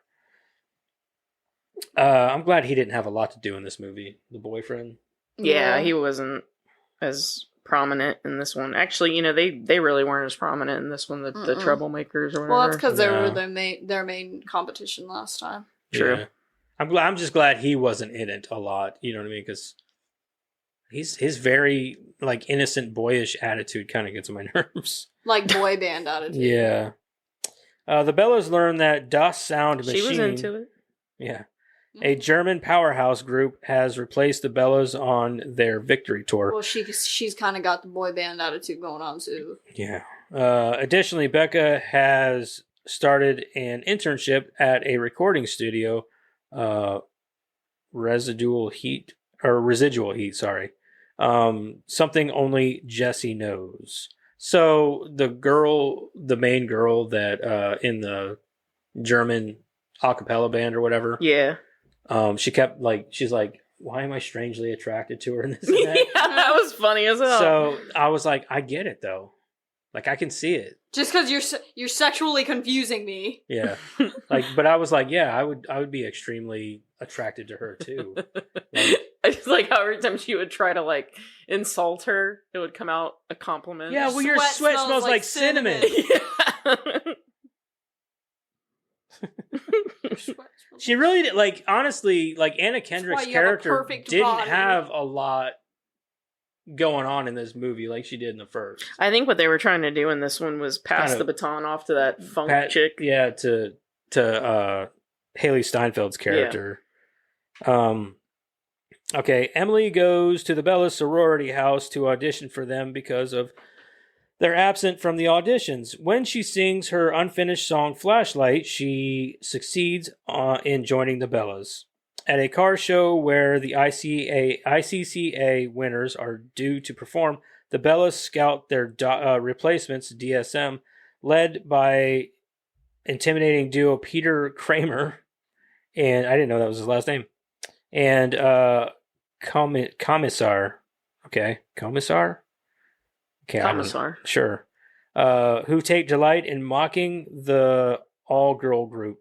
So whenever the girl that girl last name Junk or whatever, she goes to like audition for the Bellas, they just let her in way too easy. Like I felt like, yeah, okay, she's got a great voice, yeah, why wouldn't you let her in? But it just happened too fast. There was no like, no, I don't think, you think that there would have been more of like, no, I don't know, you know what I mean? Like, I think it's more a sign of the fact that they couldn't do auditions, so they had no choice. Like they couldn't do auditions. Maybe, but they didn't literally. They didn't. There was no like. I felt like there should have been more of a. How do you put it? Almost like a conflict there. Maybe not a conflict so much as a momentary pause. Maybe a momentary like dismay. Like problem that needed resolution of some kind. Like something. There's actually a joke. You know how she says, "Singing this or singing that for your vote." Yeah. The two notes that she says are the same. The joke being that we're all going to say yes. Oh. Okay. Because they couldn't have tryouts. They weren't allowed to promote or bring anyone in. So her walking in the door was a godsend to them. Okay. Well, I didn't know that. I felt like she's like, I want to get into the Bellas. I didn't know that. I didn't know that the note was the same. She said, I want to get into the Bellas, and then they're like, and then she's just in. It's like, okay, well, there was. It's just because there was no way of that character to build. You know what I mean? Like there was no building that character. Yeah. Anyway, like she was just in.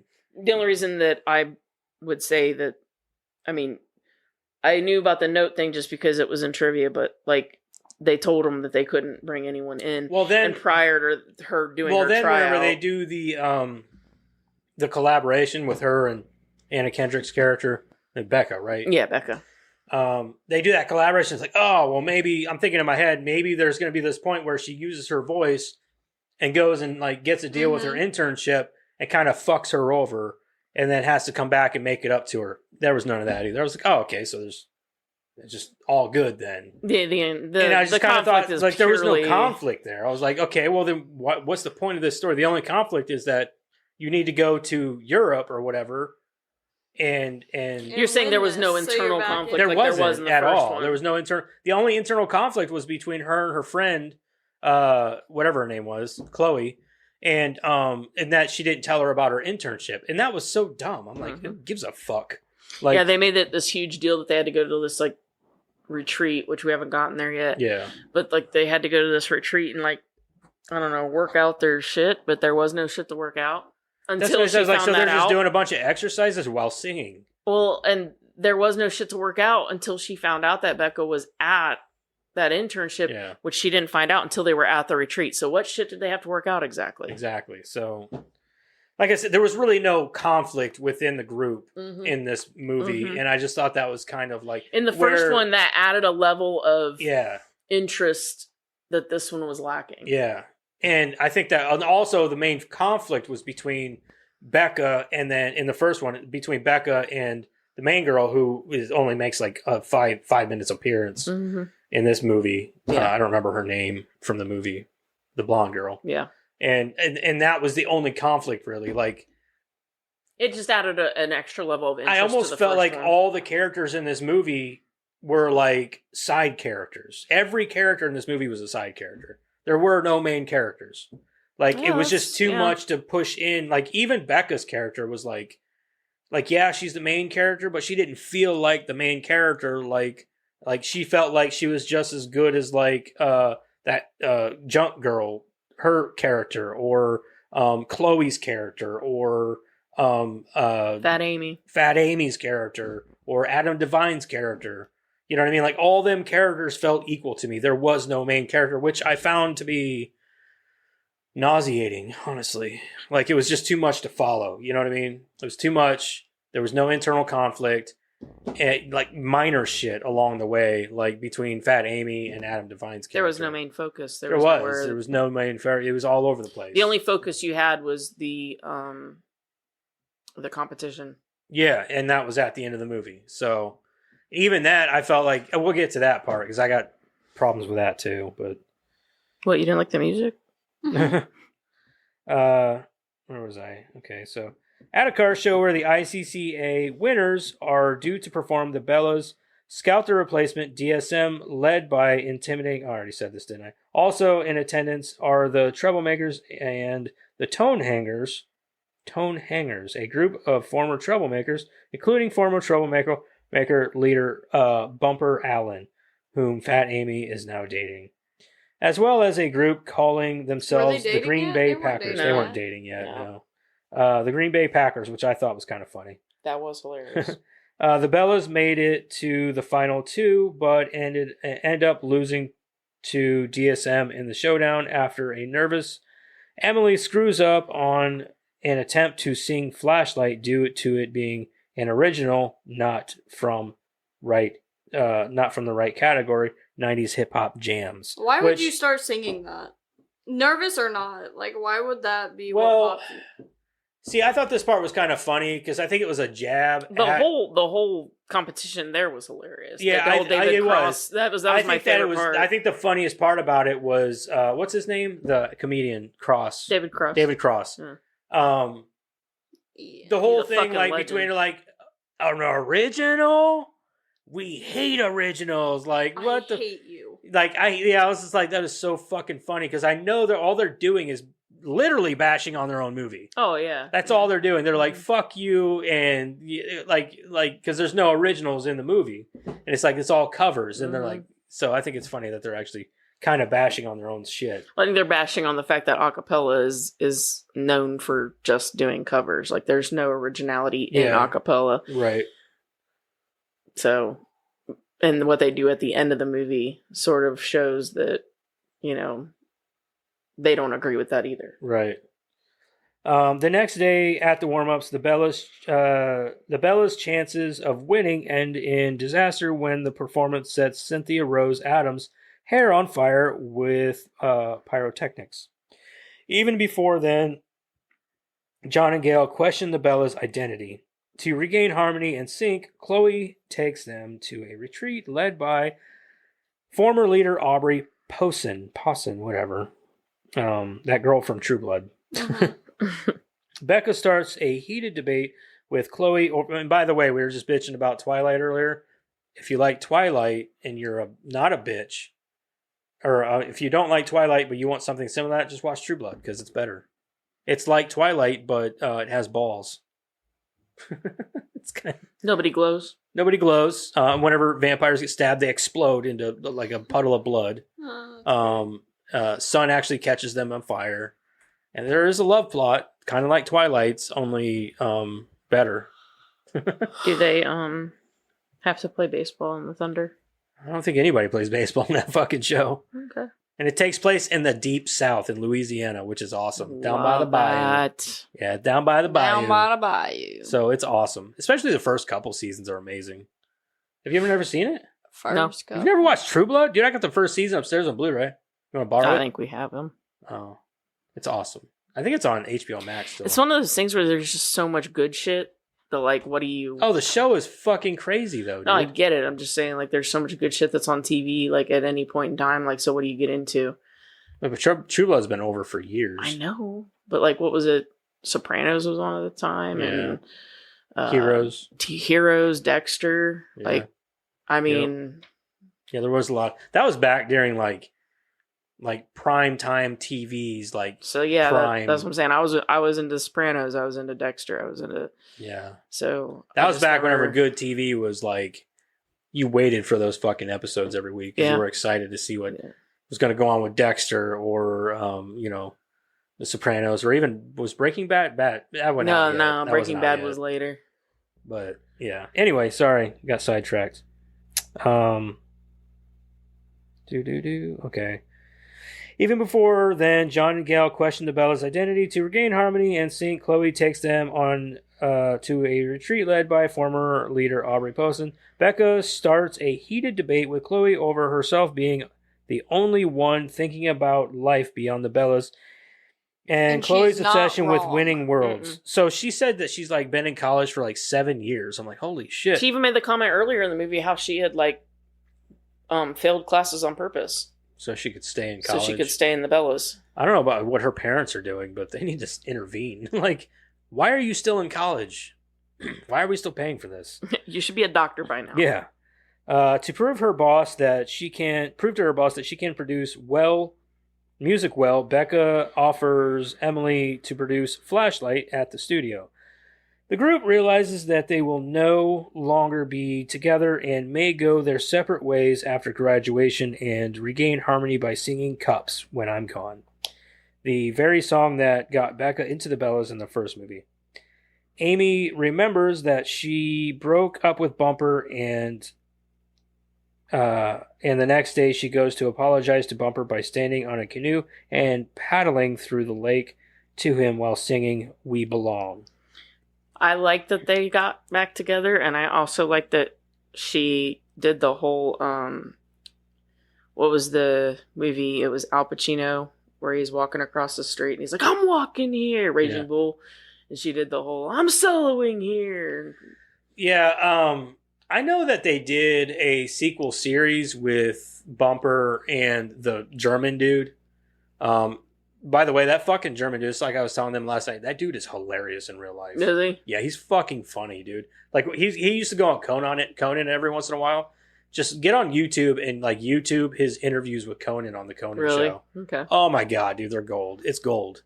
He just have Conan rolling. Okay. He always walks everywhere with a fanny pack. He's always got a fanny pack on. Is he the guy? He was talking about Christmas trees one time. I Probably. Remember. Oh my God! If that's always questioning like everything that Americans do. Yes, if that's the same guy, that like was he had a video on TikTok where he was like, this man, he tells me to suck his dick. And he's like talking about like, why would you put that, your personal member, in a hole full of, the teeth that would be chomping. Chomp, chomp, chomp. And I'm like, what the fuck? It's just so fucking funny, dude. It's hilarious.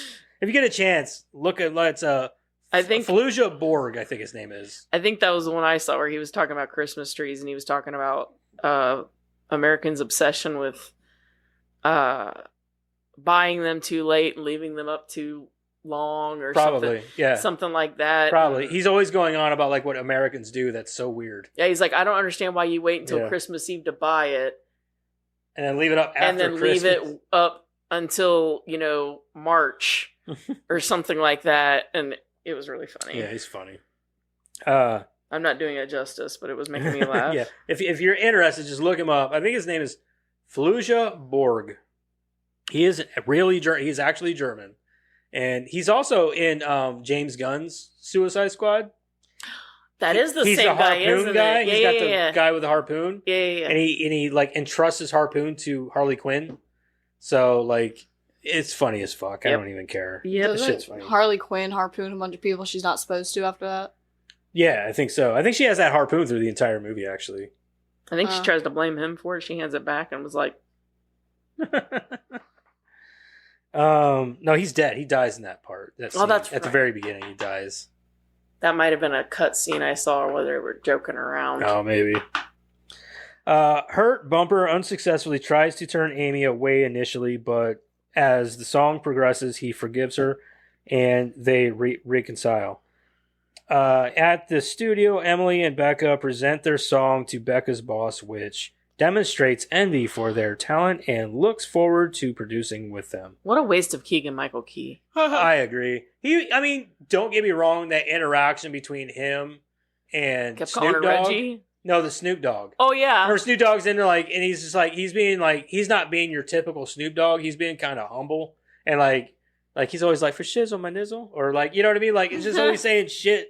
And like, but in this, he was like frizzle dizzle or something like that. No, usually I would he's say in there being super calm and chill in the I don't booth. know. I would say he's a little bit more full of himself, and in this, or a little bit more humble than he was in this, because in this he was kind of like, "Yeah, I sound great. What's the problem?" That is true. He was that, but usually he's like, he usually takes it up to like an 11, and this he was like down at a subtle 8. I don't know. I've always seen him act real chill. No, I mean and like his humble. acting and shit. Like the way he usually acts. Well, yeah, he was a little bit more involved. Yeah, than he wasn't usually like is. so aggressive about it.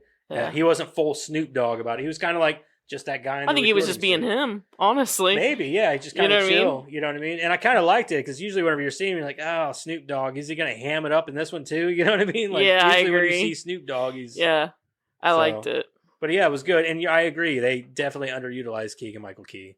Well, he was either A, he was being a dick, or B, he wasn't on screen long enough. Like, he would walk. The funniest thing he did was call her Reggie. Yeah. And but then you didn't blatantly know whether to take him seriously or think he was trying to be funny in some certain parts. I took it like him being a dick. Like 99% of the time, he was that's coming the thing, off like like was he a dick. being a dick or was he just like being funny? I didn't understand. I didn't know where to take him. So. I don't know. I'm sorry if somebody works for you and they've told you time and time again that their name is Becca and you continuously keep calling them Reggie. You're a dick. But that's what I'm saying. Is he actually fucking with her? Yeah. I think at this point, I'm Reggie. I'm Reggie. I know, but I think at this point, if it's a joke, you're both laughing. It's true, I guess. Anyway, where was I? Okay, the senior Bellas graduate and they all head off to Copenhagen for the World Finals. With Jesse and Benji to cheer them on, they perform a harmonized version of Flashlight with Aubrey, Catherine, and other past Bellas joining in. The Bellas win the championship and repair their damaged legacy. As the senior Bellas leave Barden, they give Emily a belated proper initiation with Fat Amy showing her how to do the last tradition, christening the house by sliding down the staircase. In a mid-credit scene, Bumper performs on The Voice, chooses Christina Aguilera as his coach and makes her uncomfortable when he gives her an oddly lengthy hug. The end. That is Pitch Perfect too. So the voice thing was pretty funny, but I love Adam Devine. I think he's great. Oh, 100%. Also, so my gripe with the ending though. Besties. My gripe with the ending, though, with the whole performance, is their performance to me didn't look or seem any different than any other performance at that competition. The only difference was we only saw a few seconds of each performance, whereas with theirs we saw the whole thing. But they didn't look any better or amazing or anything like that than any of the other ones, so I don't understand. Well, and they were all singing the same song, too. Every single, like, that was... I think that was more of a montage. Of, well, it, you know what it I mean? was, Swords, but I think that it just downplays the other competition.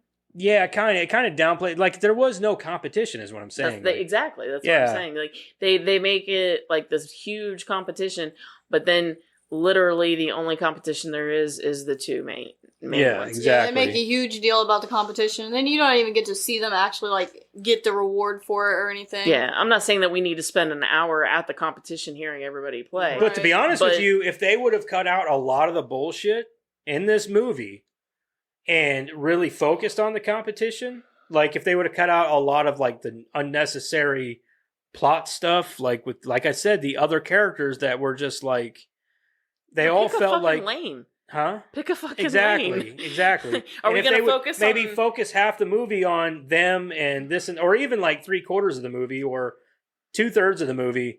I'll give you 2/3 of the movie, concentrate on them, and then the other last third of the movie concentrate on like kind of like Rocky. You got Rocky with the introduction of him and the baddie, and then you got the whole training montage and all that stuff and the family issues and all that. But then, like, the whole last, like, third of the movie is the fight. You know what I mean? And that's what made Rocky great, because you're, like, waiting for that fight for the last act. You know what I mean? Like, that. Yeah, that they're building up to climax. it, and then you get there. Yeah, and then you get there, and the fight is, like, almost a third of the movie, or if not, it maybe a quarter to a third of the movie. Like, it's a good 20 minutes in length. Like, you're like, yeah, this is what you came here for, you know? But that's done. If they would have done it that way, I think the movie would have fared better. You know what I mean? I don't remember how they did it in the first one. Like, did they show more of the competition? I think they did show more of the competition in the first one. And they just really downplayed the competition for this one. Like, to be honest with you, I forgot there even was a fucking competition until it happened. Like I said, yeah, that's right. They got to go to Copenhagen. I think they needed to pick a lane. They've had way too many plots going on. And we weren't focused on any one of them except for the competition being a thing. Yeah. And you couldn't really pick any, like you said, any one thing to focus on because nobody was very important. Right. I mean, they really weren't. Like, even Becca didn't feel as important as I thought she could have. I liked certain characters because of the first one. You know what I mean? Like, I remember them from the first one, so I still like them because of that. Yeah. But she wasn't even as funny in this one. It's because she didn't get to say as much. But the things that she did say weren't as funny. The funniest thing she said was, "I'm Asian Jesus," when she got caught in that net thing. That was hilarious to me. I laughed really loud. I really laughed at that. But that was like the only thing that she said. Everything else was like... Whenever she was hanging upside down? The Puerto Rican chick or whatever she was funny. Whenever she got caught in that net, like she got caught in the net like this. Yeah. And she was like, "I'm Asian Jesus." She did? She didn't say it. Somebody else said it, I think. I thought she said it. Amy?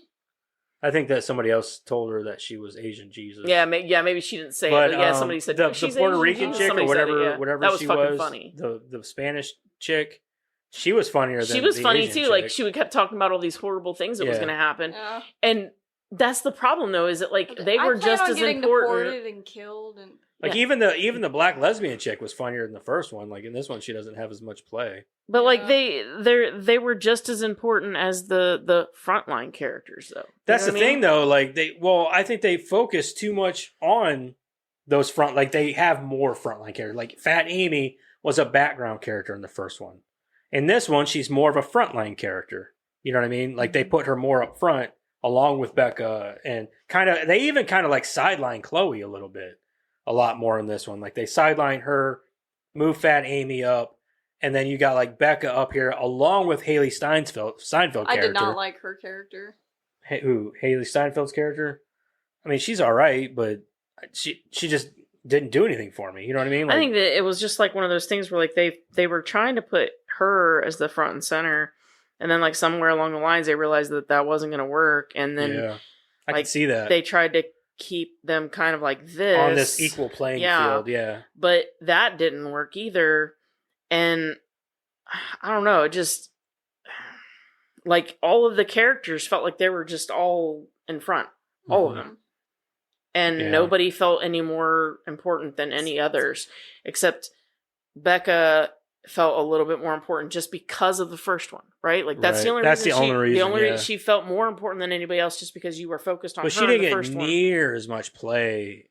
Like honestly, I felt like Fat Amy had more play and more. She was more of a main character than Becca. She demands your attention, though. Yeah, she had it too because of she was supposed to be your comic relief, your main comic relief, and I just felt that a lot more. Like I didn't feel like she was definitely like I felt like Becca was kind of sidelined for Fat Amy to move in, which whatever, but I don't think that's exactly what their intention was. I don't think that was their intention at all. I don't think that Fat Amy was supposed to be a main character. And I think she was still supposed to be stole the whole movie. I think she was still supposed to be just sort of the side character who had a bigger plot line. Exactly. Maybe. And I think that I don't know.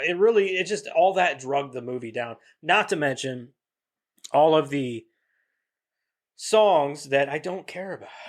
Yeah, that didn't bother me so much. That's my thing. Like it was a lot more of the same from the first movie. Well, you have to understand though, it's an a cappella movie. Right. And that's what a cappella is. And I guess that's what made the first movie fun for people were those things. So I could see why. Well, and that is what a cappella is. A cappella is literally taking like the popular music of the day or even popular music from past genres, right? Like when they were doing the competition at David Cross's place and doing that.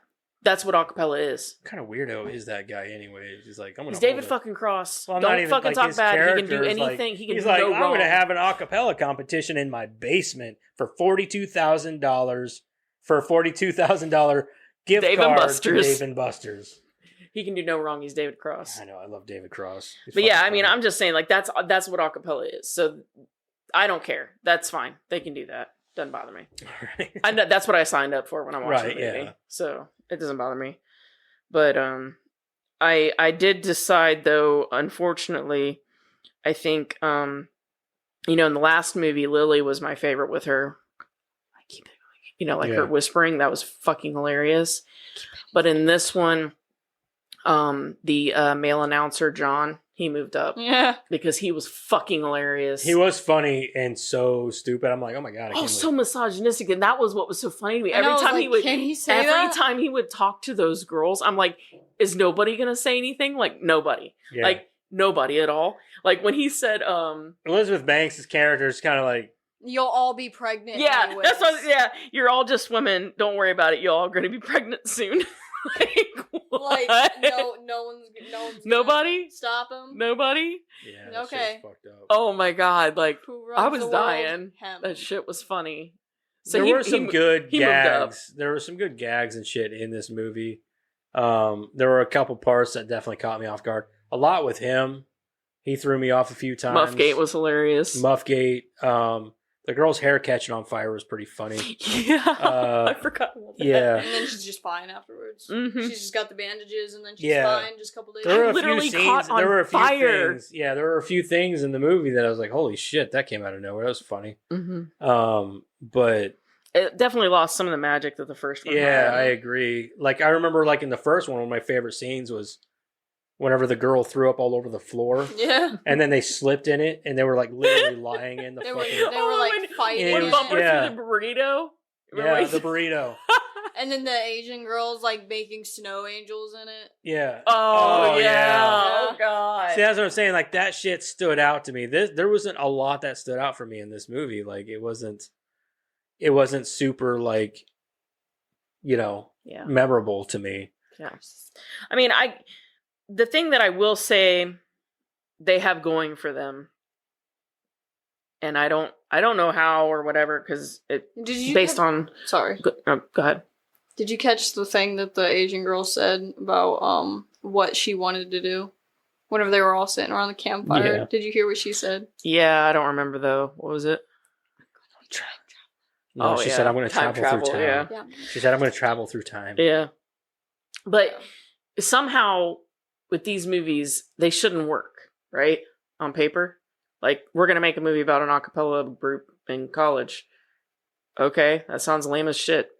And then these movies happen, and they're instant successes, right? Even this one, which isn't very good, a lot of people really liked. Not compared to the first one, I guess I'm saying. Right. You know, I think the first one was better in a lot of ways. This one just did. I had a hard time with it holding my attention. There are ways that it could have been better, and it could have held a candle to the if they would have one, focused more maybe on like Haley Steinfeld being the new girl and like Becca and Chloe again. Well, if you're going to take that new girl and put her front and center, cool. Give it some conflict somewhere. Put her front and center, and then maybe like Chloe's pissed that she's like coming in front and center, and maybe give, like I said, give us some kind of conflict. Have to have that internal... It doesn't have to be super serious or anything, but make it a conflict. You have to have that internal conflict because you had it in the first one, and that gave you some beef. You know, before that competition, right? Yeah. Because the competition can't be everything, because competition's at the end of the movie. Yeah. Right? You have to have that beef in the middle of the movie to keep you going. Exactly. And there really wasn't a lot of that. It was minor whenever there was. Yeah. But anyway, I don't have much else to say about it. I'm honestly surprised we had that much to say about it. I know, right? I really thought that we were going to be like 10 minutes. And, that's it. That's all I got. Well, I didn't have a lot to. I had more to say about it because I had a lot of problems with the movie. So that was my issue. That's fair. But anyway, if you guys are done, we'll just go ahead and move into rating and reviewing. Okay. Let's review this bitch. And, well, Madison's already seen this movie, so let's not start with her. Let's start with Karen this week. Okay. Well, all right. So I'll start with, I'll start with the good. So they are fun movies, right? Like she said, you know, you can put them on in the background. They're just enjoyable, fun movies. You don't have to pay much attention. They're bright, colorful, funny movies, and for the most part, like I said, the formula on paper shouldn't work, but it does somehow. People like them. They've done very well. There were some genuinely funny parts. They have some really likable characters in these movies. They, you know, Lily with her whispering and the crazy things she says, hilarious. You know, the one girl that says all these terrible things are going to happen to her or happen to people. She might have been my favorite, honestly. Yeah, she hilarious, you know? I mean, like, she's like, I'm going to get deported and I'm going to get killed, but, you know, hey, let's live for tonight, you know? I mean, hilarious. And then, you know, Amy's got to be my favorite. Like, I loved her in the first one, adore her, and I love her in this one. You know, Muffgate was fucking funny. We came out of the gate, right? Like, just running. They did, too. Yeah. Like they blew their load a little early. Yeah. I was all in. I'm like, fuck, where do we go? Where'd that momentum go? And the problem is that, yeah, like you said, they blew it too early. It was all in, and then it was gone. We lose it because, you know, all of the characters are just on this even keel. You don't have anywhere to focus during the movie. There's no internal conflict to take you to that competition. There's nowhere to focus for that. And I don't know, it just doesn't have a lot of meat and potatoes up until the end, and there's just not a lot of funny happening in the middle of it. There's some funny, it doesn't hold a candle, I think, to the first one, like in the sense of what made the first one so good. The David Cross thing was hilarious. So I guess I'm going to come in and I'll say, because of some of the really, really funny moments, and the characters being what they were, I give it a 5.5.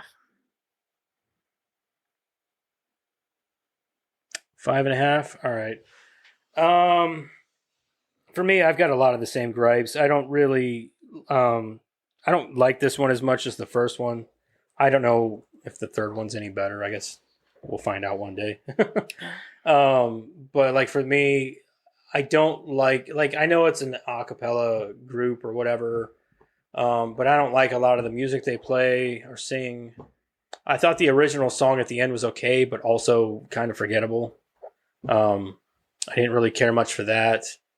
A lot of the sequences, I liked some of the stars they brought in. I liked Keegan-Michael Key, David Cross. I thought it was funny that they had the Green Bay Packers in there. Just some random faces in there that was like great. Seeing Katie Seagal in a movie is awesome because she doesn't get a lot of crazy work like that anymore. She is an accomplished singer, so like she is, yes. That's another thing I was surprised they didn't show off a little more of. Like, she is an accomplished singer. Like, I don't know why they don't kind of show that a little more. She's not college age, I guess. Yeah. I mean, give her a little 2-minute scene where she's maybe singing a duet with her daughter or something. You know what I mean? Like, that'd be cool. But aside from that, it's just the characters, man. They didn't come in, they didn't put anybody front and center to follow. Instead, you're trying to follow almost 4 different storylines in this movie with different characters, and you're like, where they could have taken that time that they spent used up so much on all these different characters and storylines, and maybe concentrated more on a single or even 2 different conflicts. And then by the end, you've got, yourself a good competition final act. You know what I mean? Where it could be a good half hour of the movie is just the fucking competition. Yeah, there could be some short bits of dialogue here and there in the backstage, blah, blah, blah, but still show a lot more of the competition. Instead of having 6 or 8 different fucking schools come in and sing the same song or whatever they were doing for as a sort of montage. I just thought that was kind of dumb. Because I felt like something like that, you should have upped the ante a little bit there for it being the second movie and given us something more to enjoy there. Because I thought that the final show for the girls was kind of just boring, honestly. It wasn't good. It was nothing like the first one. No, they brought in the older Bellas and things like that, but it just didn't have any kind of impact on me. So I think for me, because you only knew one of them, right? Yeah, they just kind of open this curtain and there's a bunch of older ladies there, and you're like, who the fuck are these guys? Yeah. Oh, look, and they have to explain it. Look, it's the older Bellas from past generations. Okay, dumb. It was dumb. So. Because you even had to explain it to me. There's no. Yeah, if you have to explain it, typically that's not good. So I think for me, I'm going to go with Karen. I'm going to go with 5.5, and I didn't care for this movie that much. I didn't go in it with high expectations anyway. So I did. I didn't. I liked the first. I liked the first one, but I knew that the second one. I was pleasantly surprised by the first one. I didn't think the second one was going to be good. So, and I wasn't. And I was pretty much correct. I was let down. It's not terrible, but it's not No, it's not terrible. You had a lot to live up to with the first one, yeah. I think, and it just wasn't the same for me. I expected better. Especially the vomit scene. It's my favorite scene in the whole movie. Yeah, whenever they're just swimming. Vomit angels. My turn? Yep. All right. I'm going to have to agree with you guys. This movie... it falls flat a little bit. I remember it being a lot funnier whenever it first came out, whenever I first watched it. But I also think it was because I wasn't really paying attention to it that much. I only paid attention to the funny parts because I was not that old. So wasn't really paying attention to it because I couldn't sit through movies. Anyways, but watching it again this time, I like the songs that they played. I knew most of them. I think I only didn't know like one, maybe two of them, but I don't listen to a lot of like the songs they were singing either. Yeah, I didn't know most of the. I don't think I knew hardly any of the songs that they sang, except for the one in David Cross's basement. Like I knew a lot of those because I don't think they're all old and shit. I knew some of the ones that the German band sang. Like they did Muse and yeah, they did a Muse song. Yeah, like I knew some of the ones that they did. I don't know if I did. I know a lot of the ones that the Bellas did, like later. But anyway. No, I knew most of the songs, just like from hearing them though. I don't listen to any of them like on my own time. I don't think. No. But the music was okay. I didn't really like Haley's song. I thought it was a stupid reference. Give me my flashlight. I just kept wanting to say flashlight. But I was like, they could totally turn that into more of a sexual song. I'm sure they have too. I'm sure there's plenty of memes about it. But you're right, they do start off really strong. And you're like, oh, this movie's gonna be amazing. And then you're watching it and you're like, where are we going with this again? We started with Muffgate, and now where are we? Yeah. Nowhere. Yeah. Some of the best scenes were with Elizabeth Banks and the other guy. Like listen to them two talk, you're like, oh my god. The one part where she's like talking to him specifically, they're not even doing their podcast. Oh, something about she's talking. She's like, I just can't turn it off, can I? Yeah, the one scene that killed me was, and I don't even remember what they were referencing, but she was like, "That should be your screensaver."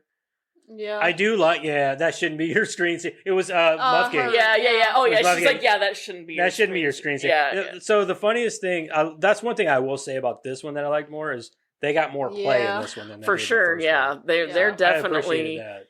They're definitely one of the best background things that are happening, and I'm here for that. Yeah, I like Elizabeth Banks.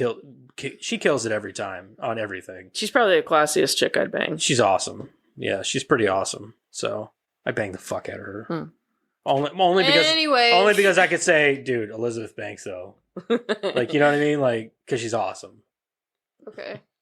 But I think she's pretty. I didn't like the Emily chick, that much. I thought she was kind of a mommy's girl. Haley Steinfeld? Yeah. I think her character. She didn't bother me. I thought her mom was going to be more of a conflict in the movie, too. I know. Like, starting at the beginning, I was like, oh, there's going to be this mom-daughter conflict here. Like, mom's going to be up her ass. Yeah, and they didn't do that. I was like, I mean, that was one less thing. There was a lot of, like, open gates that they could have walked through. Yeah. And they just it's like they leave these... Because they go, Katie Seagal is another very underutilized Yeah, you're like, person they're going to movie. do this. And, oh, no, we're not. Okay. Yeah. All right, that's not happening. Okay. Not sponsored. Could be, though. Just saying. Don't try and sponsor them before they sponsor us. They're like, why would we want to sponsor them? They're doing it for free. Yeah, no shit. Fool. Just a little bit more. Not sponsored.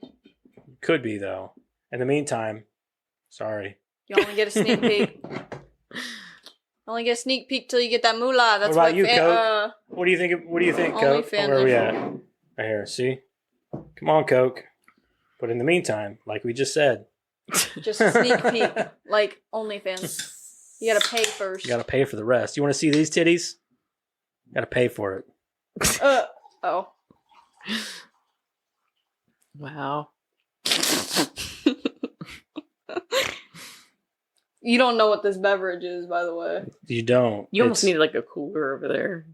A cooler? Or like a mini do. Fridge. I have a mini fridge. That's the thing. I thought about putting it back here. Or like, just somewhere. Or just like having it back. Like, oh, hold on, let me get a beer.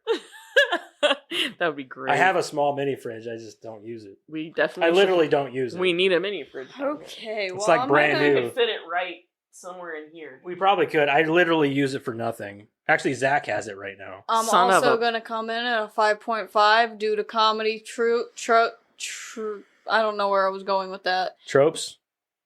But there wasn't any tropes. I know. Due to the comedic flavor. Yes. There you go. Comedic seasoning. She's got the words today. That's 5.5 then. That's a 5.5. Party people. Party. Matt, you did Rotten Tomatoes, didn't you? Yeah. All right. This is where we get into our Rotten Tomatoes stuff, and we figure Wait. out Yeah. what the total average Rotten Tomatoes critic reviews are. The Maters. The Maters. Y'all got any guesses for the 73. 73? You think it's that low? Came from the heart.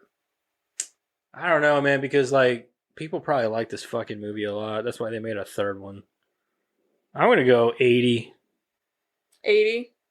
Karen's gonna take it. It was a 65. Oh wow, It's the critics, man. it's true. It Yeah, I is- know, but I thought they'd like it because it's gay. Hold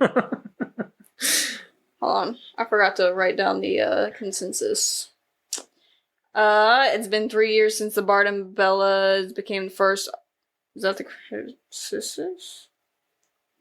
Hold on. No, probably- it sounds like that was the- the plot. Sounds like the plot. That's the plot. What's the consensus? Don't worry about the consensus. Just move on. We're running low on time anyway.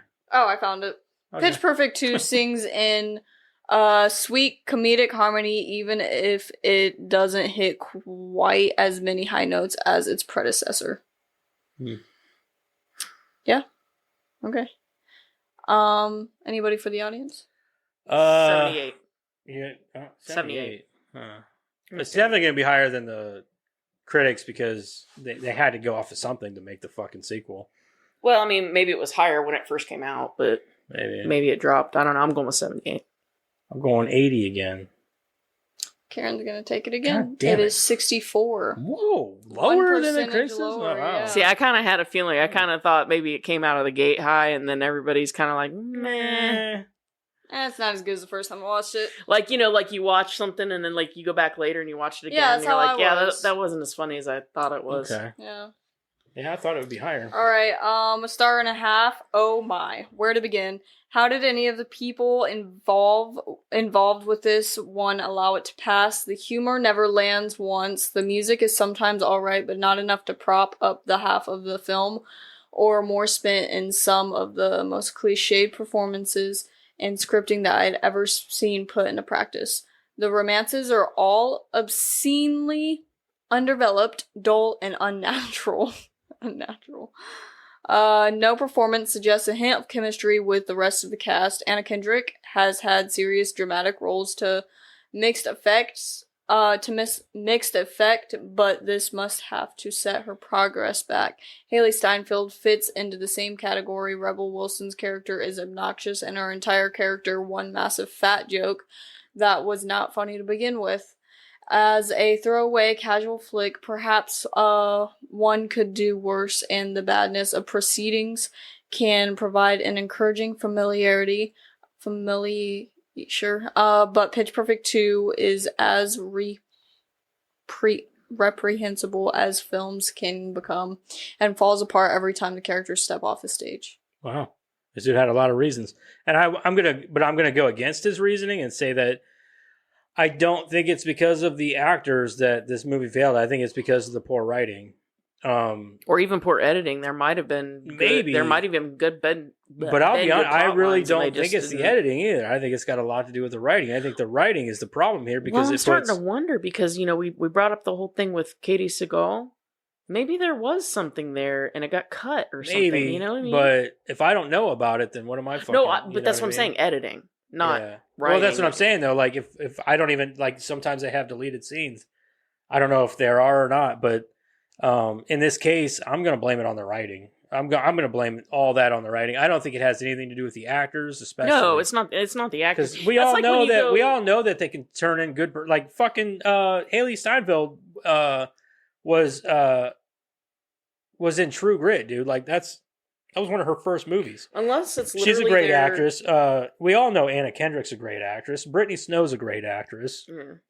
Unless Um, it's literally their. and even their as much as I performance. really don't care about Fat Amy, Rebel Wilson is also a good actress. One of my favorite movies she was in Pain and Gain. She wasn't even in it that much, but her role in that movie was fucking great. She was a lot like Fat Amy in a way. But like it was just I know she's a good actress. She has it in her to be anyway. So I mean, I unless it's don't about blame the I don't performance. blame it at all on any of the actors in this movie at all. It's like when you go to a restaurant, unless it's about the performance, it's like you go into the restaurant and saying, this food is terrible, and then blaming the waitress for it.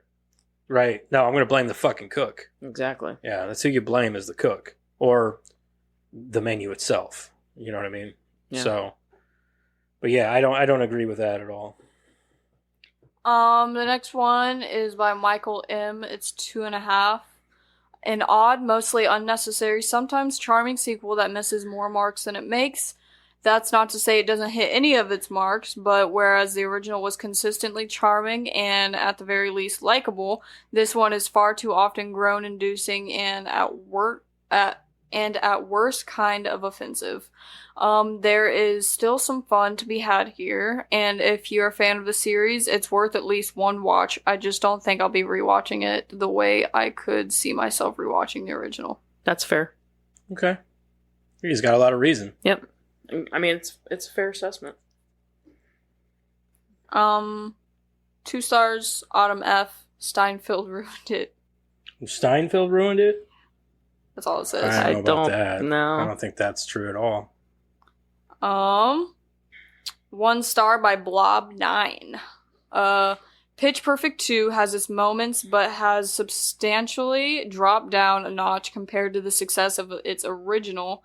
The plot was presumably familiar, and the narrative was generally dependent on humor, which lacked disappointingly.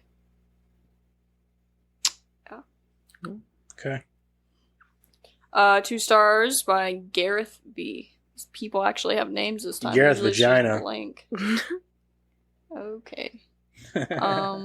Tries to capture what it's 2 stars. Tries to capture what I wish made Eric the was first here, movie 'cause he'd work. giggle with me.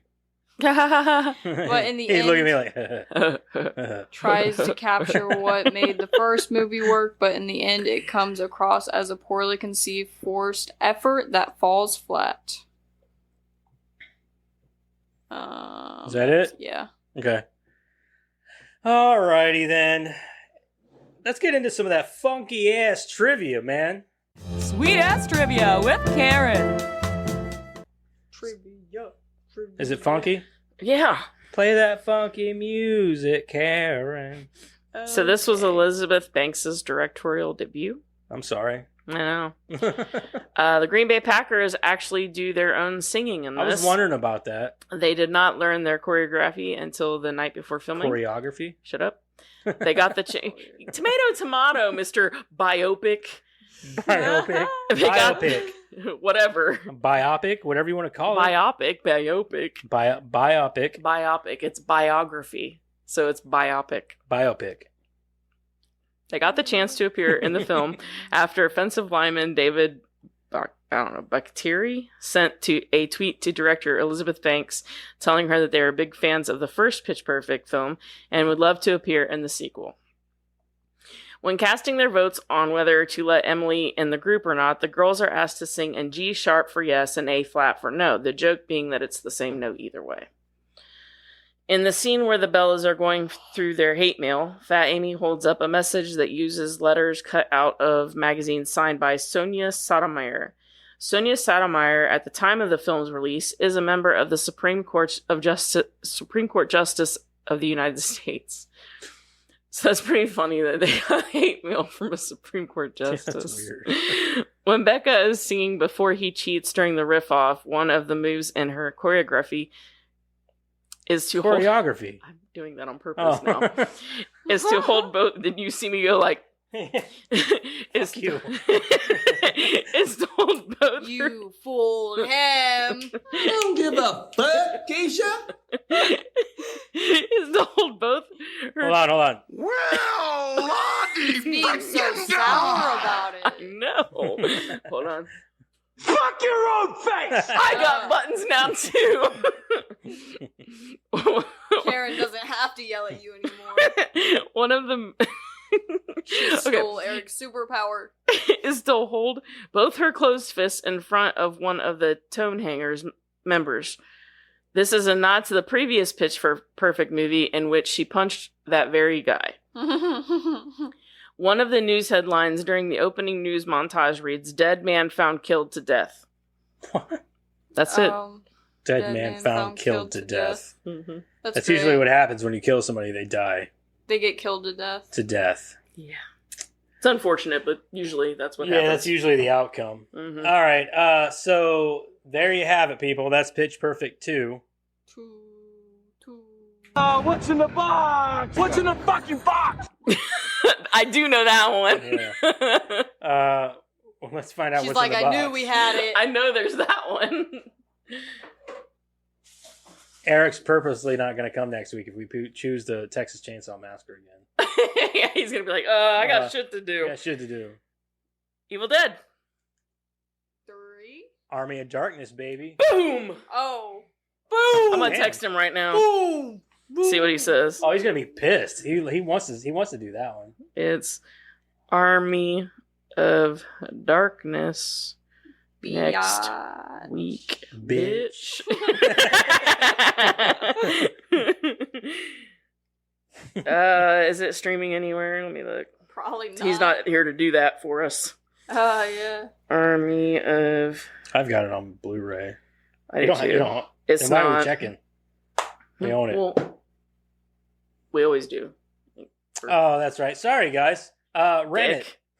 Yeah, we don't. He It's wants not more streaming. Of you, but he forgets Well, about you, so don't. yeah, you can only rent it. It's not streaming anywhere. Rent it, man. That sucks. Oh well. Or just what is it, like remember- $3 to rent or something? Remember. Just rent it remember. or own it. Buy it. Actually, you should do that instead. It's worth it. Yeah, it's worth According it. to him. It is. Oh, you're gonna love it. If you like, Oh, did you like Madison? what was Madison's score for Evil Dead 2? I think you really liked it, didn't you? I don't remember. I don't remember either. It was a 2. No, I'm just kidding. No, that'd have been probably. Eric. That'd have been Eric. He only gives 2s. Nah, he likes the Evil Dead series. Yeah, I know he likes the Evil Dead series. Nope, that's too far. Blah blah blah blah blah. Play that funky music. 8. bro. 8, Oh no. Yeah, 7.5. 7.5. You're gonna like this one a lot more. Am I? Most people guaranteed. Most people like Army of Darkness more than Evil Dead 2 because it's more broadened and it's there's more going on. So and there's more characters and all that shit. It doesn't take place in just a fucking in a cabin. All right, so everybody, don't forget to check out all our socials. Like, share, and subscribe on YouTube. We don't throw YouTube out there enough. Like, you guys really need to. If you guys watch us on YouTube, do us a favor and share us with your friends. Or if you catch our clips on TikTok, make sure you share those with your friends because that helps us out a lot. Same as like with our podcast and stuff, share that with people on Spotify or Apple Music or sorry, Apple Podcast. Podcasts. Is it? Yeah. Apple Podcasts. Sorry, I don't know why have everybody's Apple. got to have different names for their I pod. know. Like, just. it's a And then fucking Google podcast. Podcasts, Amazon, all that stuff. So just wherever you guys listen to us from, throw our name out there for us. It helps us out a lot. It makes us feel better about ourselves. You know, It makes him feel better about himself. I just show up. Me and Karen put a lot of work into this shit, don't we? Yeah. That's why We I really said I do. We just put a show lot of up. work into this. And, you know, in experiencing other people's podcasts that I've experienced, because I listen to other podcasts too. I try to show my support for the ones that I like, because I don't have time to listen to a lot of them. But Yeah. the ones that I do listen to, you know, they have a lot of love, and I like that. So, but like, I noticed like sometimes our quality is even better than theirs in some cases. We give you more, we show you more, all these things. A lot of podcasts don't do video and audio. They only do audio. We do video, full video. You say for that every- some people suck but are good, but we're better and we're better. Sure. I don't want to say that because some podcasts offer some things that we don't. But I will say that we 100% appreciate it if you guys do share us and all that stuff. And we appreciate any support you guys give us. It's awesome. We really do. If you guys love Karen like I do, then you would do what's best for you. We're getting closer. This is episode 91. We're getting closer to our 100th episode. And Did you know that we really got to start thinking about what we're going to do for that. there's 52 weeks in a year, so you guys have been doing this for almost 2 years now. Yeah. It'll be in August. Will be 2 years. Mm-hmm. Yeah, in August it'll be 2 years. But just like I said, show us a little support, and we're gonna I think we should really think really hard about what we're gonna do for our 100th episode. We're gonna try to make it special because it's our 100th episode. It's a lot. It's a lot of episodes. Anyway, don't forget to check us out on Twitter, TikTok, Facebook, and Instagram. And then come over here to Discord and talk to us there. We'll talk shit about movies or talk good about movies. Who knows? Depends on the fucking movie. If you bring up Twilight or Notebook, we're going to talk shit about that shit. And you. Matter of fact, we might send you a picture of us taking a shit on the movie. Who knows? I got the movies upstairs. I probably won't do that, but I will. I'll talk. Or that 50 Shades of Grey movie. Fuck that movie. I've never seen that one either. I've seen the first one. I stopped it there. Crystal claims that the books are better. It seems to me like those kind of movies are best not made by mainstream. Uh-huh. Romance books never go well whenever you put them into, like, a movie. Never. No, that's kind of like well. them taking, a movie like Caligula and having somebody mainstream make it. I mean, there's a reason that, Playboy or whoever the fuck made it. I read that Crave book, right? And it's a really good book. But if you think about it, if they were to turn it into a movie, I'd laugh the whole time. It's two different medias. Yeah. It was made to be a book, not a movie. Anyway, so next week, Army of Darkness. This will be the last Army of Darkness, I think, isn't it? Or do we still have... No, we still have the original Evil Dead. No, we did Evil Dead. Not the original. I mean, the remake is the only one we have left. Oh, yeah, I think the remake is... After that, we've covered all of the Evil Dead stuff. Yeah, anyway. So go watch Army of Darkness, come back here, and hang out with us. You guys have a good weekend, all that good stuff. We'll see you next week. Okay, bye. Bye.